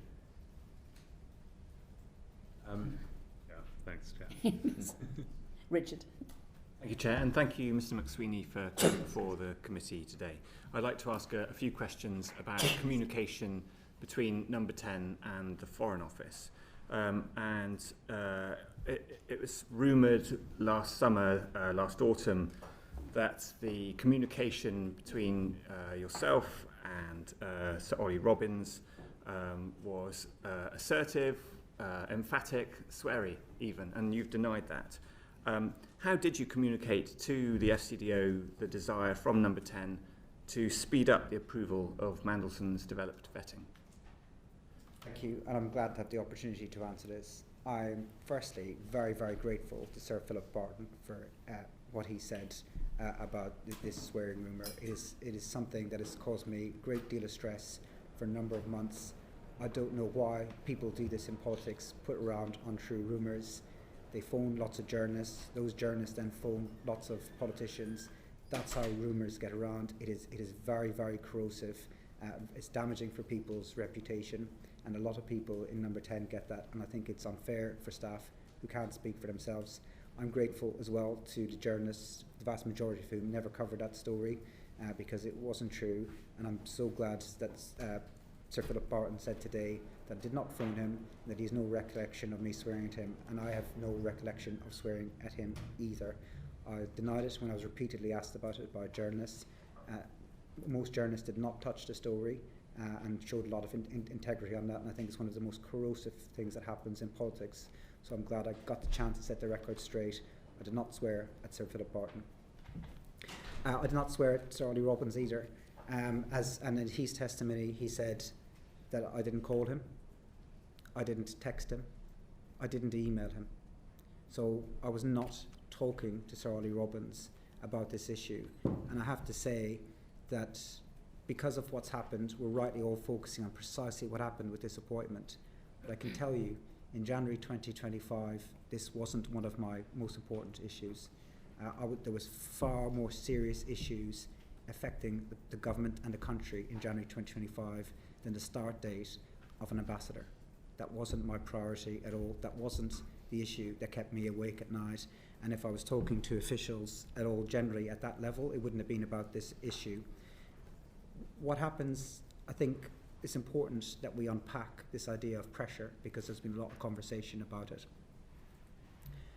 There is pressure in government every day, and most of that pressure comes from within inside you. Every civil servant, minister and SPAD I worked with woke up every morning feeling pressure to make the country better, wanting to move faster. The challenges the country face are great.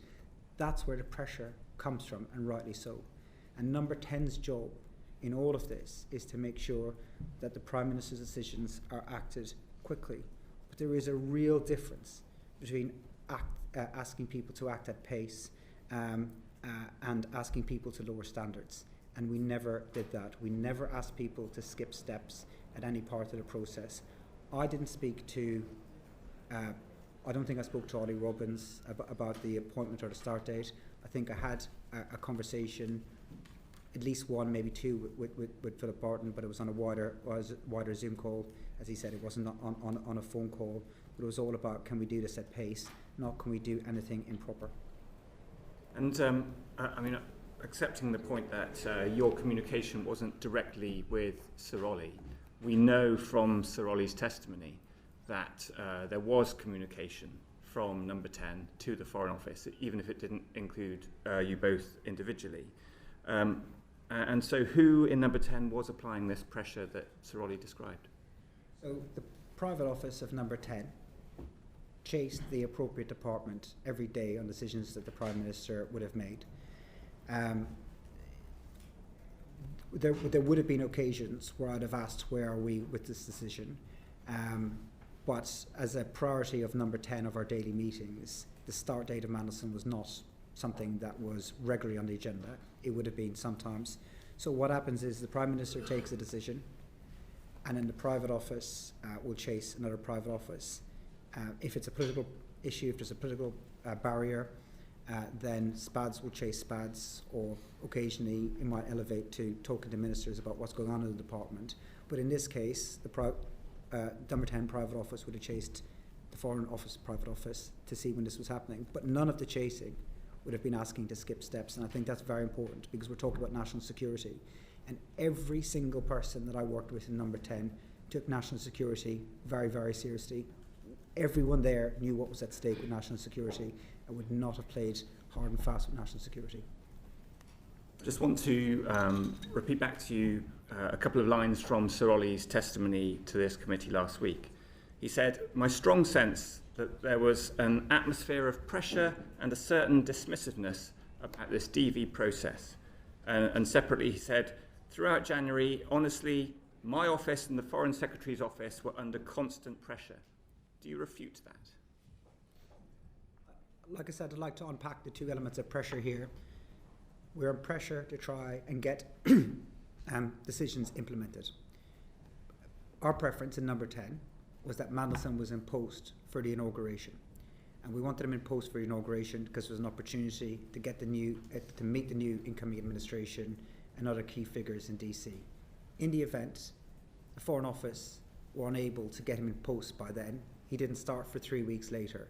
So they couldn't deliver on that timetable, and it wasn't the end of the world for us. It wasn't a big deal. Our preference was 20th of January.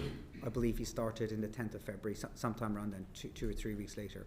So we didn't get the timetable that we wanted, but we wanted it to be done quickly. But I worry that this conversation that's happening, and it's right that it's happening because people need to understand what's happening, is bringing two things together that are completely separate. Yes, we wanted it done quickly, but at no point at any point in number 10 that I witnessed anyone being dismissive about DV or national security. That pressure around the timeline may have been misinterpreted as pressure for an outcome. So how would you reconcile the pressure that Sir Ollie described last week with the Prime Minister having stated at Prime Minister's questions last week that no pressure existed whatsoever in relation to this case? The Prime Minister was saying there was no question, there was no pressure in relation to vetting. I don't think I ever had a conversation with a senior official about anyone's vetting. As Ian Collard said in his letter, he didn't think it had any impact on the outcome of their vetting.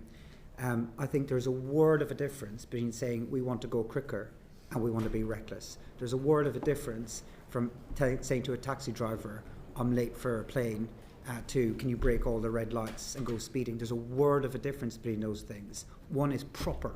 We want things done quickly. The people of this country should want, number 10, to say we want things done quickly. The other one is wholly improper.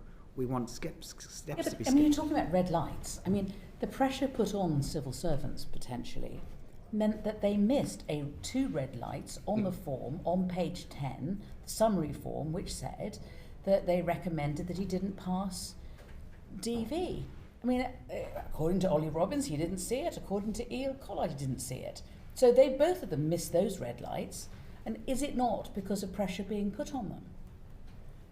That's not what either the testimony from Ollie Robbins or from Ian Collard's letter said. My understanding was he said that he does not assess that pressure affected the outcome. I thought that's what he said. But neither of them can talk. You're the one who raised red lights and cab drivers.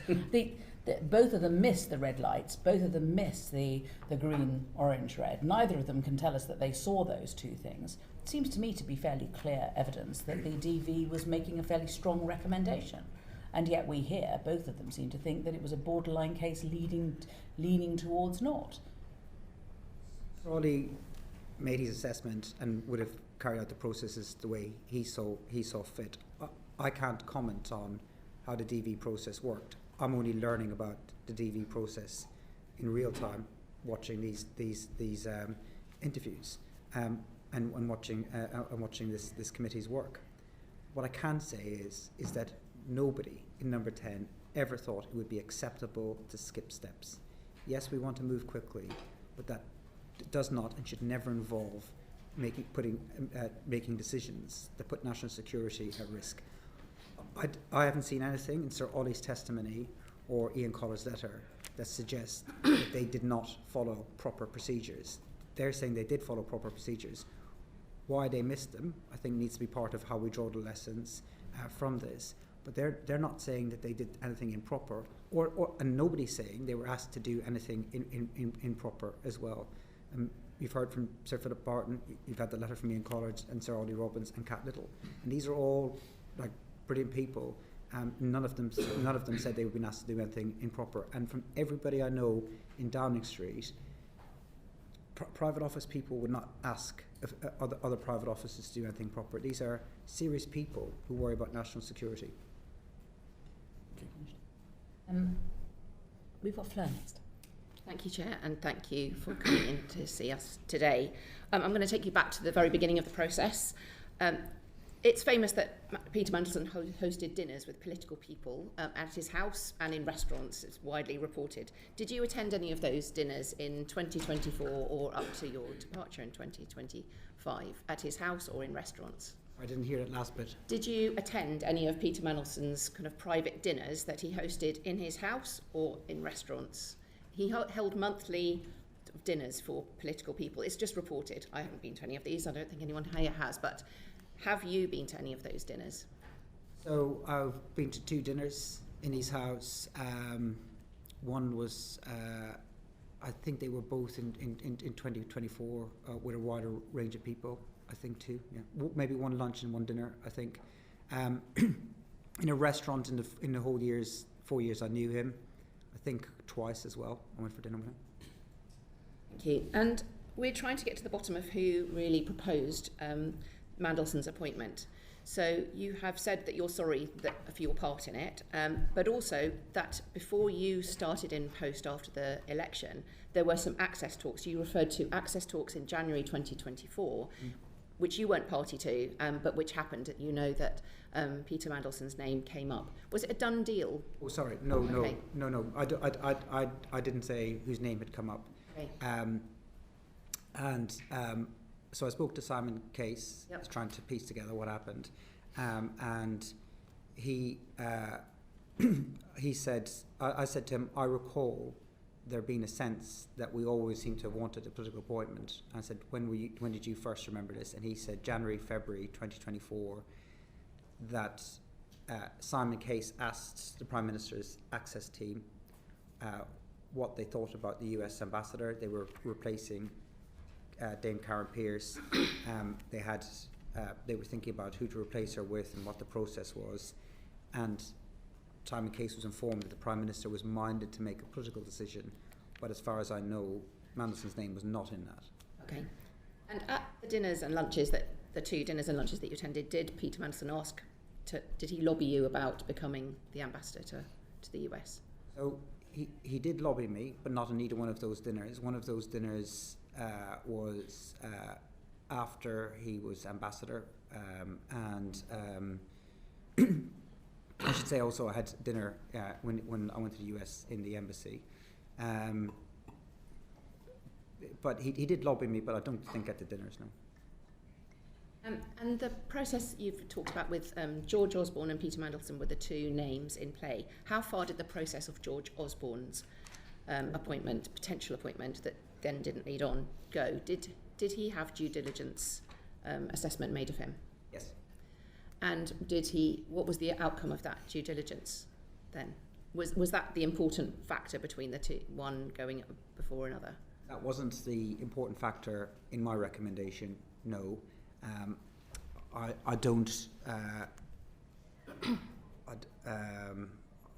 can't remember what the due diligence said for George Osborne, but it was carried out. I spoke to both of them, and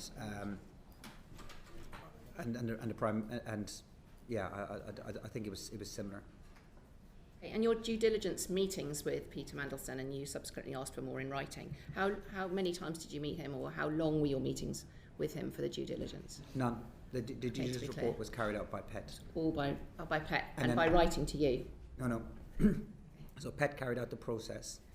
Like I said in my resignation letter, I think there's a lot of lessons to be learned from this, and I think that the way that whole process works isn't up to it. I think there should be, as default, an interview with the candidates for something like this. There wasn't. I was given a report, or the Prime Minister was given a report by the Propriety and Ethics team, which was the due diligence report. That was conducted by them without any involvement of me. They gave that to the private office. I then followed up with some questions, but apart from that email, that was the only part I played in it. So that was the due diligence report that's now in the humble address papers that we've all seen. Is that the report you're talking about? Minus my email. Isn't it? Okay. Do you think the violence against women and girls aspect of this, and I absolutely appreciate you talking about the victims and survivors of Epstein right at the beginning of that, they are very much, and I think I can speak for the whole committee, on our mind as well. Do you think the violence against women and girls aspect of this, the relationship with Epstein, was downplayed during those conversations that you had with the other people advising the Prime Minister and with the Prime Minister at that time? I think it should have been a lot more to the fore, and I know it's something the Prime Minister takes this issue very, very seriously and has done for a great number of years, and I think it should have been way more done so at the time, is my view. But my understanding of the nature of the relationship that Mandelson had at that time, not what I now know, was that he wasn't somebody who had defended Epstein. He wasn't somebody. He was very apologetic from having made kept contact with him. He was very regretful for it. But I think it should have been. I do agree. It should have been much more to the fore at the time. I know you weren't there in the interview. Do you think he was asked enough open questions, or the ability to give the full extent of his relationship? There's no doubt he was. at a lot of stages. I mean, this was somebody who was in the public eye. There is no doubt. And finally, for me, about the documentation of this process. Decisions of this magnitude should not be done informally, kind of on the sofa. At previous committee sessions, members, we have become aware of a lack of some of the papers, and today it's been referred to the Prime Minister receiving a lot of views. We don't have any paperwork of that. The Foreign Secretary being involved a number of times. We don't have record of that. We don't have record of the George Osborne side of this, and there are other parts. Do you accept that this was not documented well, and why do you think that is? Yeah. So I think government is conducted with conversations as well as papers. Prime Ministers should be able to phone people up and say, what do you think about something? I think it's right that decisions are recorded. It's difficult for me to say what's the appropriate level of recording the decisions and the minutes, because it's not where my expertise is. I think there certainly needs to be enough that people can see enough of a paper trail, but I also think it's appropriate for the Prime Minister to say, look, I want to get someone's views, I want to have a conversation with them, but those conversations are not the same as where he makes the decisions, and I think there needs to be enough recording around those, but it's not my area of expertise. That sounds great, except that the decisions themselves weren't recorded. That's the point. You know, so, and I come back to the point, I mean, I know you say it's all the civil servants' fault and not yours, but you were in charge of that office where they weren't recording decisions being made. They were recording decisions being made on a pretty regular basis. Just haven't told us about them. I saw regular paperwork on a whole bunch of decisions. If I've in any way slighted the people I worked with in number 10, please forgive me, because these were the most wonderful people, very serious people. I'm sure they were, but I just want to see I just want to see evidence of decisions being made in relation to Mandelson and how those decisions were made. And we just, you know, we have the humble address, we have all this paperwork coming out, you know, we haven't seen any evidence of how these decisions were made. We're having to take the memories of witnesses that, you know, as we can see, are different. Anyway, I'm sorry, Edward, you have another question.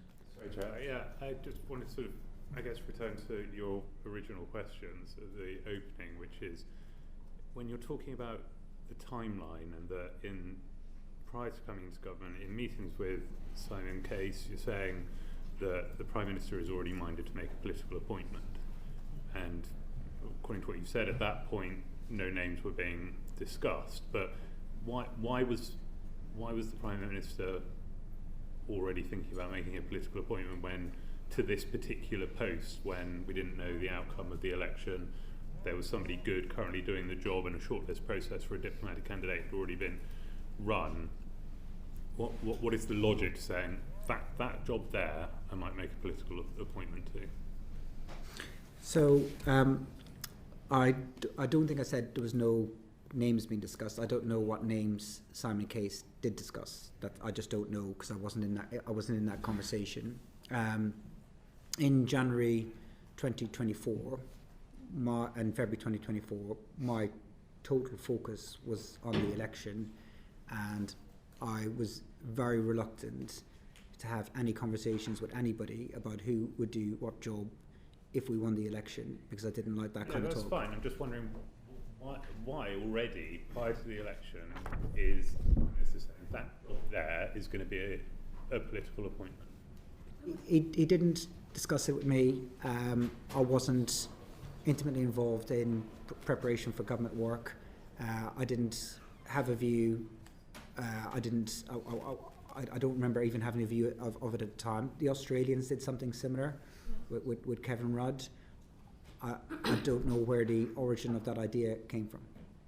Because to the Chair's point about, you know, this looking like it was a railroaded decision, you've already got, prior to the election, the PM identifying that position as somebody who wants to make a political appointment to.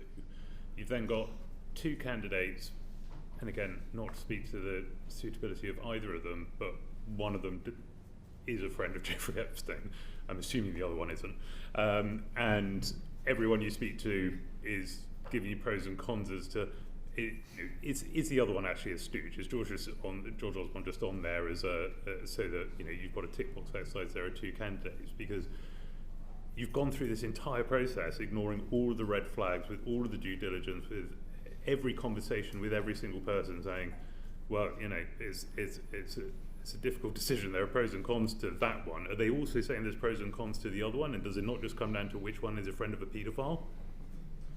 So, I think there's three things on that. One is I don't think that he railroaded. If the civil service was being told in January, way ahead of election, that should Labour win a general election, they would look to a political appointment, I think that was ample time to prepare processes, to talk to senior officials, to say this is the direction a Labour administration might want to go in. So that's the first thing. Second is that I think if Kamala Harris had won the US presidential election, I think it would have gone to a different candidate. Third is that the nature of the relationship between Mandelson and Epstein wasn't known to us at the time, and that's not the nature of the relationship that we understood it to be. That's not the nature of the relationship that he represented it to be. And the final part is George Osborne was a very credible candidate, and part of the thinking was the relationship between sister parties or parties of a similar political persuasion, his more recent experience, the fact that he had commercial acumen, the fact that he was Chancellor of the Exchequer. He was a very credible candidate and one that we gave serious weight to. Just push back on a couple of those then, please, Mr. McSweeney, because actually we've already seen that the due diligence report contained the 2019 JP Morgan report, which shows that the relationship was more extensive. And as for putting in place the processes, the civil servant putting in place the processes, according to Philip Barton's timeline, it was barely a month that they were given to go through the entire process and do DV and Agrimont and everything in order to get him in place in time for inauguration, which was your desire. Yeah. And if it had taken longer, which it did take longer, then so be it. We didn't ask them to skip any steps, and they weren't able to get it done in time for the inauguration. And of course, if they had said the timetable you want to deliver on is impossible, we need a bit more time generally, or we want a bit more time in this one, that's what would have happened. There was nothing stopping the Permanent Secretary saying that to the Foreign Secretary, or there was nothing stopping the Permanent Secretary saying that to the Cabinet Secretary. We need a bit more time, and a month isn't long enough. As it turned out, they didn't complete the process until several weeks later. I just want to just do an assessment now, where it's 4 minutes to 1. We hoped that we would finish by 1. I think we're unlikely to now because I know that everybody is agitating because they're all thinking actually there are further questions we want to ask. So what I would like to do at this stage is to say we aspire to finish by 20 past. We absolutely must finish by 30:30. And what I'll do is I think take Uma and then Alan and Alex, who I know have kind of quite a lot of some questions of Dan as well, and then I think John and Abdesem and Afra may have follow-ups, but I think we do it that way. So Uma. Chair, thank you. I'd like to put on record that over the past decade I've worked twice with the witness. He's used to robust conversations with me. Hello, Morgan. In your opinion, actually let me rephrase, both Sir Philip Barton and Sir Ollie Robbins have said that it was Number 10's decision to announce the appointment of Peter Mandelson before the vetting process. Did you or did anyone in Number 10 make that decision? Or in your previous answer you said that was, you suspect Sir Peter Mandelson had said that. Was this a Number 10 decision or was it a Peter Mandelson decision? It wasn't a Peter Mandelson decision. I don't know whose decision it was. It wasn't my decision. And as the Prime Minister said now, we would do things differently. But it didn't jump out to me as a problem that DV was happening after the announcement. That's what happened in the case of the National Security Advisor and my own appointment. And would you have expected senior civil servants to intervene, to flag any issues, to say, actually, this is not how the process happens, the vetting should happen first? Because Sir Philip Barton said that vetting should happen first. We're not from the civil service, we're not to be expected to know this. Would you expect the civil service to have intervened there and told you these things? Yes, if somebody thought that there was a problem with how it's being run. I had a pretty good relationship with both Simon Case and Chris Wormholtz as cabinet secretaries, met them pretty regularly, and there was always opportunities for them to tell me when and where, which they did do, if they thought a minister was doing something wrong, or if they thought a SPAD was doing something wrong, or if they were unhappy with something Number 10 was doing. And you said that you made clear to the Prime Minister the pros and cons of this appointment, and that you wouldn't have put Peter Mandelson forward had Kamala Harris won the presidency. Do you think the politics of the day was weighing more heavily rather than the trade deal, or were they both hand in hand? I honestly don't know if I'd have put him forward had Kamala Harris had won. I think he wouldn't have got it. I think there were a broader range of candidates that were available to the Prime Minister, and I think he would have probably have gone in a different direction because of the nature of the relationships that were available to other candidates. For me, the top concern was the trade deal, and his role of the EU Commissioner was a big factor in that. But the potential political relationships were also a factor, yes. Was the Prime Minister led to believe that Peter Mandelson's risks, the cons as you've set out, were manageable? Did you have that conversation with him? Did anyone have that conversation with him? Yes, that was part of his conversations always. And in your answer today, you said that you didn't feel that the truth at the time was put forward by Peter Mandelson in his response to your emails. Did you communicate that to the Prime Minister also? No, at the time I thought he was telling the truth. Okay, and so you didn't raise any issues with the Prime Minister that you had these concerns, you just put these questions to Peter Mandelson, you got the answers, and that was that? I thought they were truthful. Okay, and I asked Kat Little this question. I asked her if the developed vetting would have brought up the information that Bloomberg had in their leaks, really grave issues of Peter Mandelson sharing information about a market-sensitive matters when he was then in government, which is huge and a betrayal of this country. If that had been put to you, would you have ever considered Peter Mandelson? Not at all, no way. And one of the things that subsequently surprised me, I would have assumed that, and maybe they did, but I would have assumed that our Foreign Office would have been in contact with US counterparts to see what information they held on him. But absolutely no way would he have come close to Number 10 or any job in this government had that been known. And it looks like you've been following our evidence sessions closely. You've seen these traffic light boxes, the UKSV red boxes. It turns out every stage of this process had never actually seen the boxes until this was leaked. So it's a bizarre process all round and one that doesn't seem fit for purpose.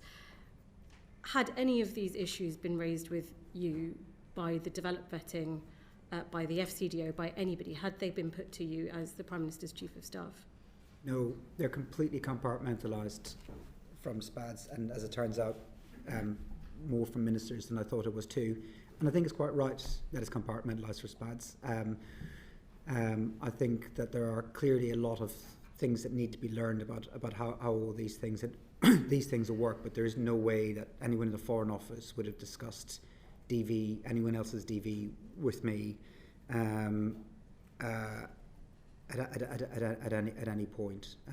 So I think there's a lot that needs to be learned by this whole process. But and I said, and I felt at the time when all this came out in September, that look, I know what I did wrong.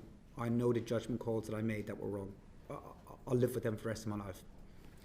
But as a Chief of Staff and you're a political advisor, you also relying on the information being presented to you.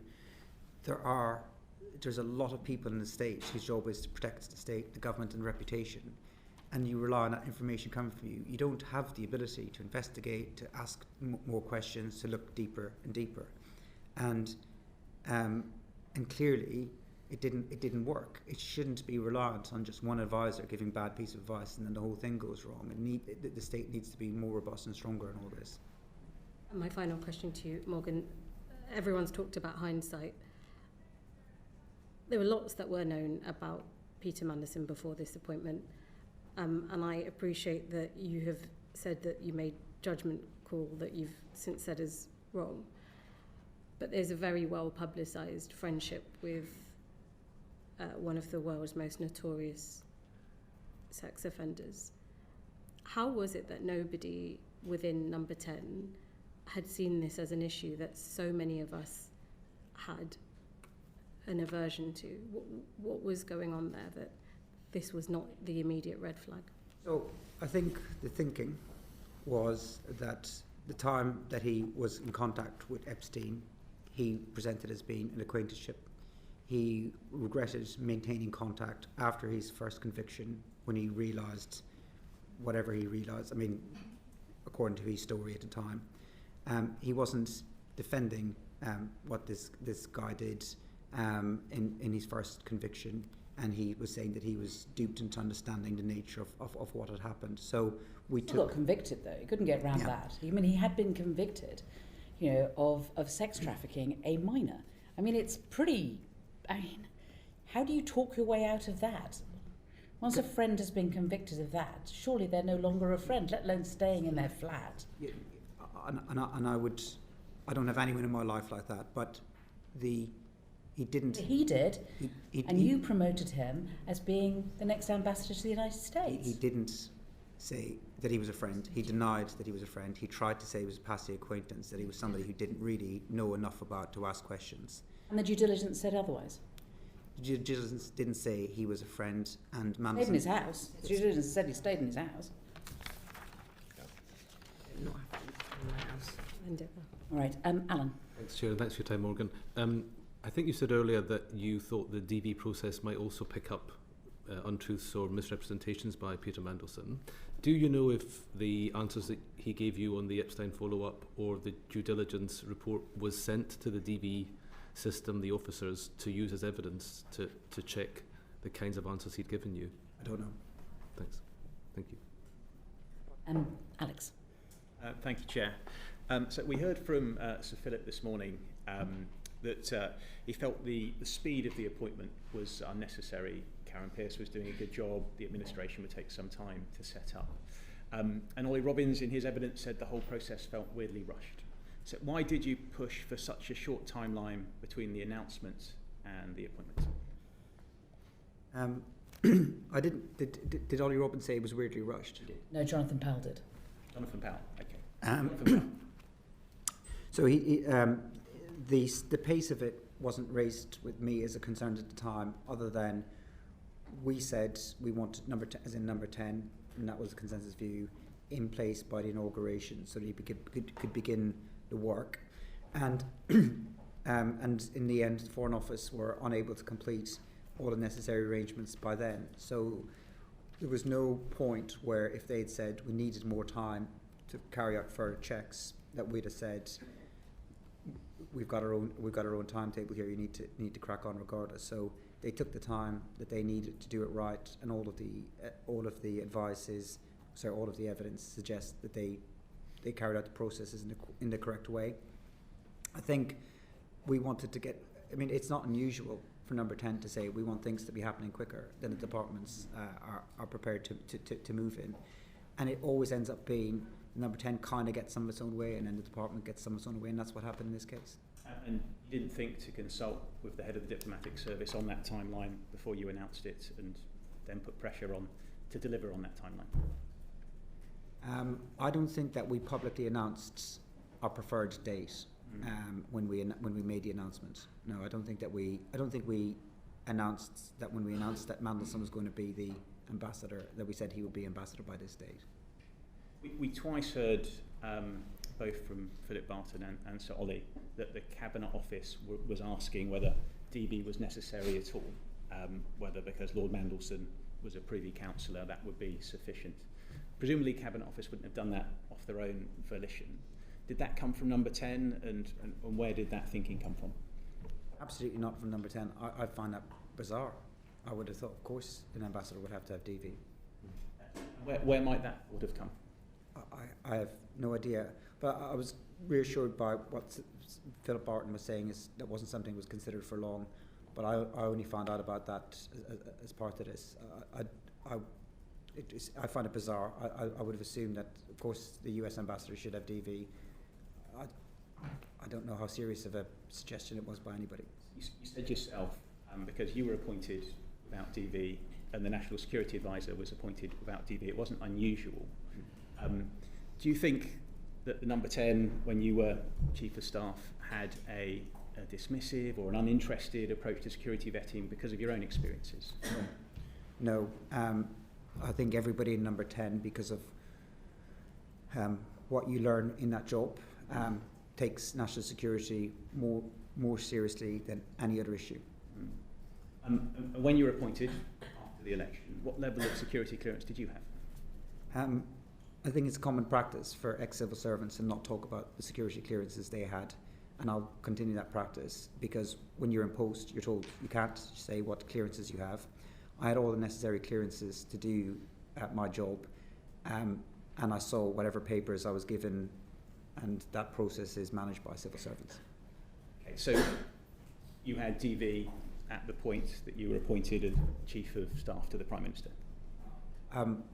I don't want to say what my security clearances were, but I had all the security clearances I needed to do my job, and I completed the forms and the processes and the interviews the same as anyone else. I mean, this whole thing is about security clearances, developed vetting. We've had a long conversation about the process.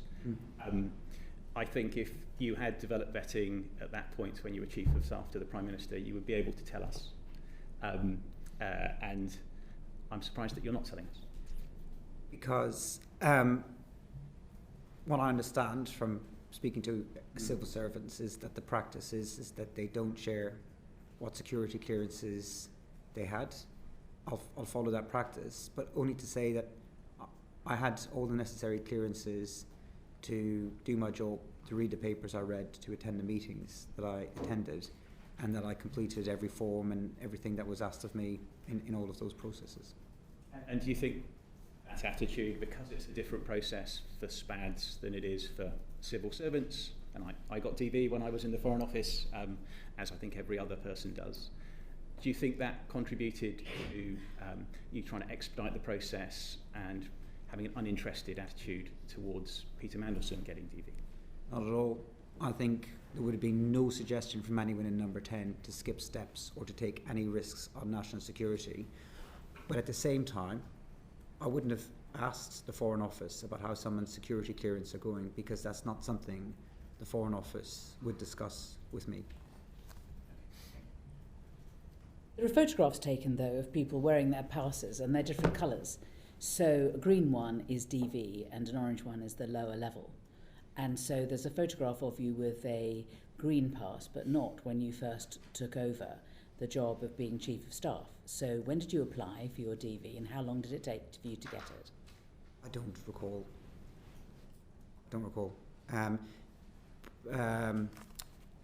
The process as well is driven by how quick people fill their forms in. Yeah. A lot of people take a very long time. Would it be unfair to suggest that you didn't fill in the form straight away? Oh, I don't know. I don't know why you think I didn't fill in the forms. I filled in the forms as quickly as I could. They're quite extensive, and it's not something that you could just sit down in an hour and rattle your way through. And if you don't get it completed, I mean, it takes a long time. But I took all of that side of things extremely seriously, because in order to do my job, I needed to have necessary clearances. And I filled in whatever forms. You also have to gather a lot of information about things. It takes a while, but I always did it as best as I could and as quick as I could. On the 4th of February, Parliament passed a motion requiring the divulgence of all communications relating to the appointment of Peter Mandelson. On 25th of March, you reported that your telephone had been stolen. Now, the Metropolitan Police have released the transcript of the call you made relating to the theft of your mobile phone. You didn't say, this is the Chief of Staff to the Prime Minister, my government issue phone has been stolen, which one would imagine would have been taken pretty seriously. You just said, oh hello, someone just robbed my phone. Why did you not make it clear that this wasn't just an ordinary theft, this was a phone which was likely to contain highly sensitive information? So the dates are slightly incorrect. My phone wasn't stolen on the 20th of March. My phone was stolen on the 20th of October. So it was 4 months before. I gave up my government phone pretty much as soon as I left. Within a couple of days, I handed all my kit back to number 10. My phone was stolen on the 20th of October. I was a victim of crime. Somebody hopped onto the pavement and took my phone from me. The first thing I did was to try and retrieve it. I tried to chase, which was probably a mistake. The next thing I did was I phoned number 10, and I would have gone with whatever they told me to do. Now, I thought at the time that they would be able to track the phone, and that's what would happen, given, as you say, what's potentially on that phone, and that was my assumption. I then called 999. If number 10 had told me you need to tell the police or you need to tell the call handler what your job is, I would have done so. But otherwise, I didn't do that as a matter of course. I didn't, in any part of my job, go around saying I'm a very serious and senior person. If number 10 had asked me to do that, I would have done that. I also thought, wrongly again at the time, I thought a squad car might come by and I could explain a bit more if the squad car had come by. And then I made further phone calls to number 10 where I'd hoped that they could track the phone and I could tell the police where that phone was. And like you and like everyone else kind of reading about this, I was quite surprised by how limited the security is around Chief of Staff's telephone. One of the reasons the squad car didn't come round may be because you gave the wrong location. You said you were in Belgrave Street, which the operator interpreted to be in Stepney, and said, you said he turned left, there's a park on top of the road, and the operator said, Stepney Green Park, okay? And you said, yeah, he turned left there. No, it wasn't anywhere near Stepney, it was in Pimlico, I understand. So I also said I was in Westminster. So I said I was in Belgrave Street, Westminster, where I think I was on Lower Belgrave Road? No, I think I might have been on Lower Belgrave Street. Okay. So it was some months ago, and I missed the Lower. I didn't see it. I was also missed the operator saying Stepney Park. I was also quite adrenalised. So what happened was I chased the guy who stole my phone as far as I could. I was out of breath. I was completely exhausted because I'm 48 years of age and I shouldn't be chasing people down the street. And then I was trying to go back to the original location that it happened so that I could tell the 99 operator. As I was following the guy, he turned away from a park that I could see in front of me, and as I was coming back to try and find the original location, I just assumed that the call handler was looking at it on the map. I haven't heard the audio. I can't imagine that I was clear and coherent at the time. I was out of breath, I was adrenalised, and if I gave any wrong direction, it wasn't intentional, but I did say I was in Westminster, and why the squad car didn't come had nothing to do with how the call handler had heard it.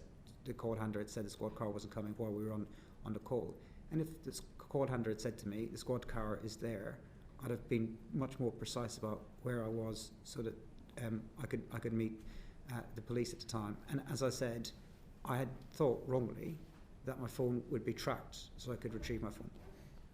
Can we take it that your phone would have contained quite a lot of communications either with Peter Mandelson or about Peter Mandelson's appointment? Probably not as much about his appointment that hasn't already been available to number 10, because when he was sacked, number 10 did do its own, I wouldn't say investigation, but its own research on what happened and why it happened. And as part of that process, I was asked to share messages and emails about the appointment, and also been interviewed, as were other members of staff. So those messages are therefore recorded somewhere? Everything that I had at that time in September, which was more than a month before my phone was stolen, I shared it with the number 10 team. Beyond that, any messages that I sent to ministers or staff or officials would still be on their phones. That should be in the humble address material at some stage. Yes. Yeah, I would have thought so. So actually, there is a record, you believe, of all your communications from that phone, which, if relevant, will be released. So I don't think that I don't think all of my phone records will still be available, but I don't know what the recipients of my messages have, and they'll have to share their messages too. So I can't tell you what the Cabinet Office have. I'm not in charge of the humble address process, and wasn't when I was there, and I haven't been told by the Cabinet Office what's been released and when, but I gave all of my government kit back to number 10 when I left. One would assume that given the sensitivity of the material on this phone, and there maybe all sorts of things besides Peter Mandelson, that there would be quite a robust effort to try and recover it. Has there been any news as to whether or not it's been found? Or police keep me up to date, but I don't think that I should share the latest. But they haven't found the phone. No. Just very quickly following on from Sir John's questions, so for the missing period from October onwards in relation to the content of your phone, was it not backed up to a cloud or linked to a device, or have we lost all data for that period? So from October 20th to my departure, all of those messages should still be on the phone that I gave back to the government, so they should have all of that. For everything prior to that, whatever the settings were on the phone, I didn't change them, so I didn't change whatever default settings people have on WhatsApp. It could be linked to a cloud.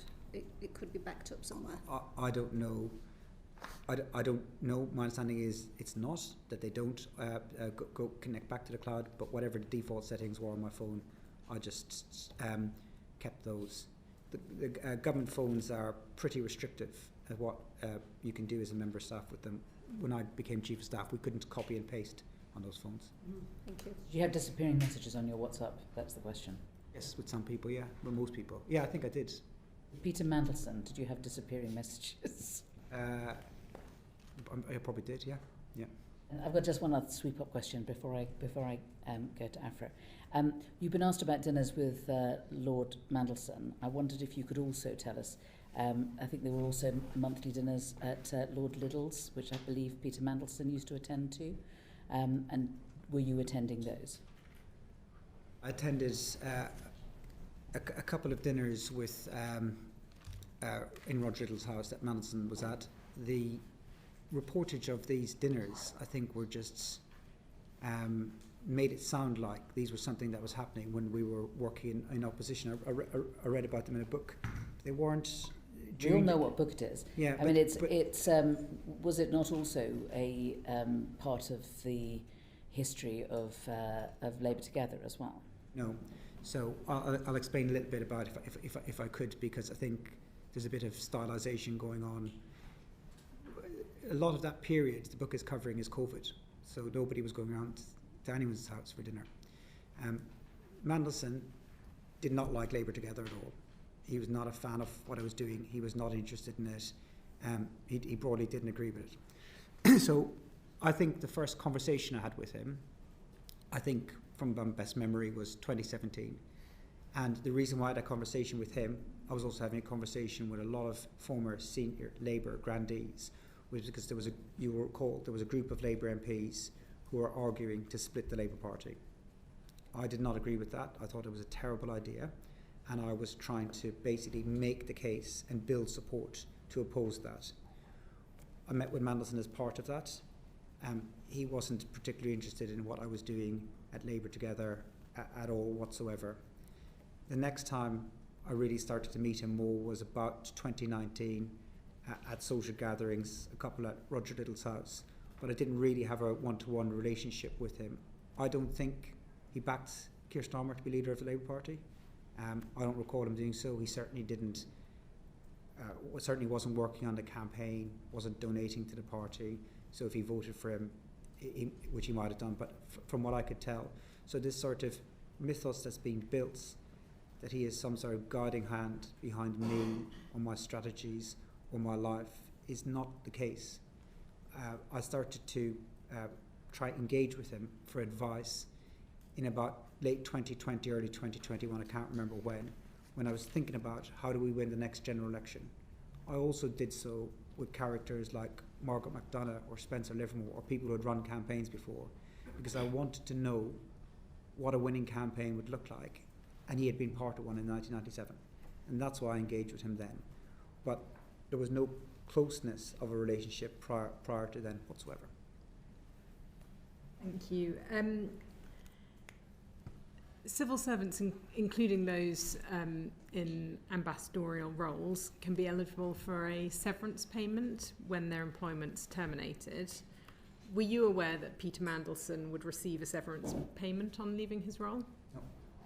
So at no time until it came out in the media were you ever told or aware that he would get payment? You weren't consulted at any stage on the terms of his departure? I wasn't consulted on his departure. I don't know if I was aware, but I wasn't consulted or didn't give a view, wasn't asked for a view.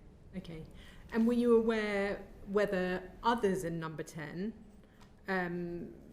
were considering whether making a severance payment would reduce the likelihood of Lord Mandelson potentially becoming a public critic of the government? I don't know.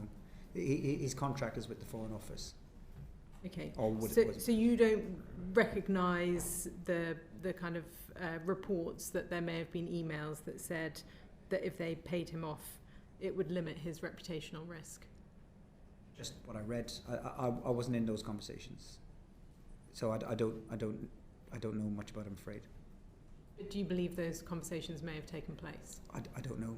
Okay. Not with me. And I think you just got...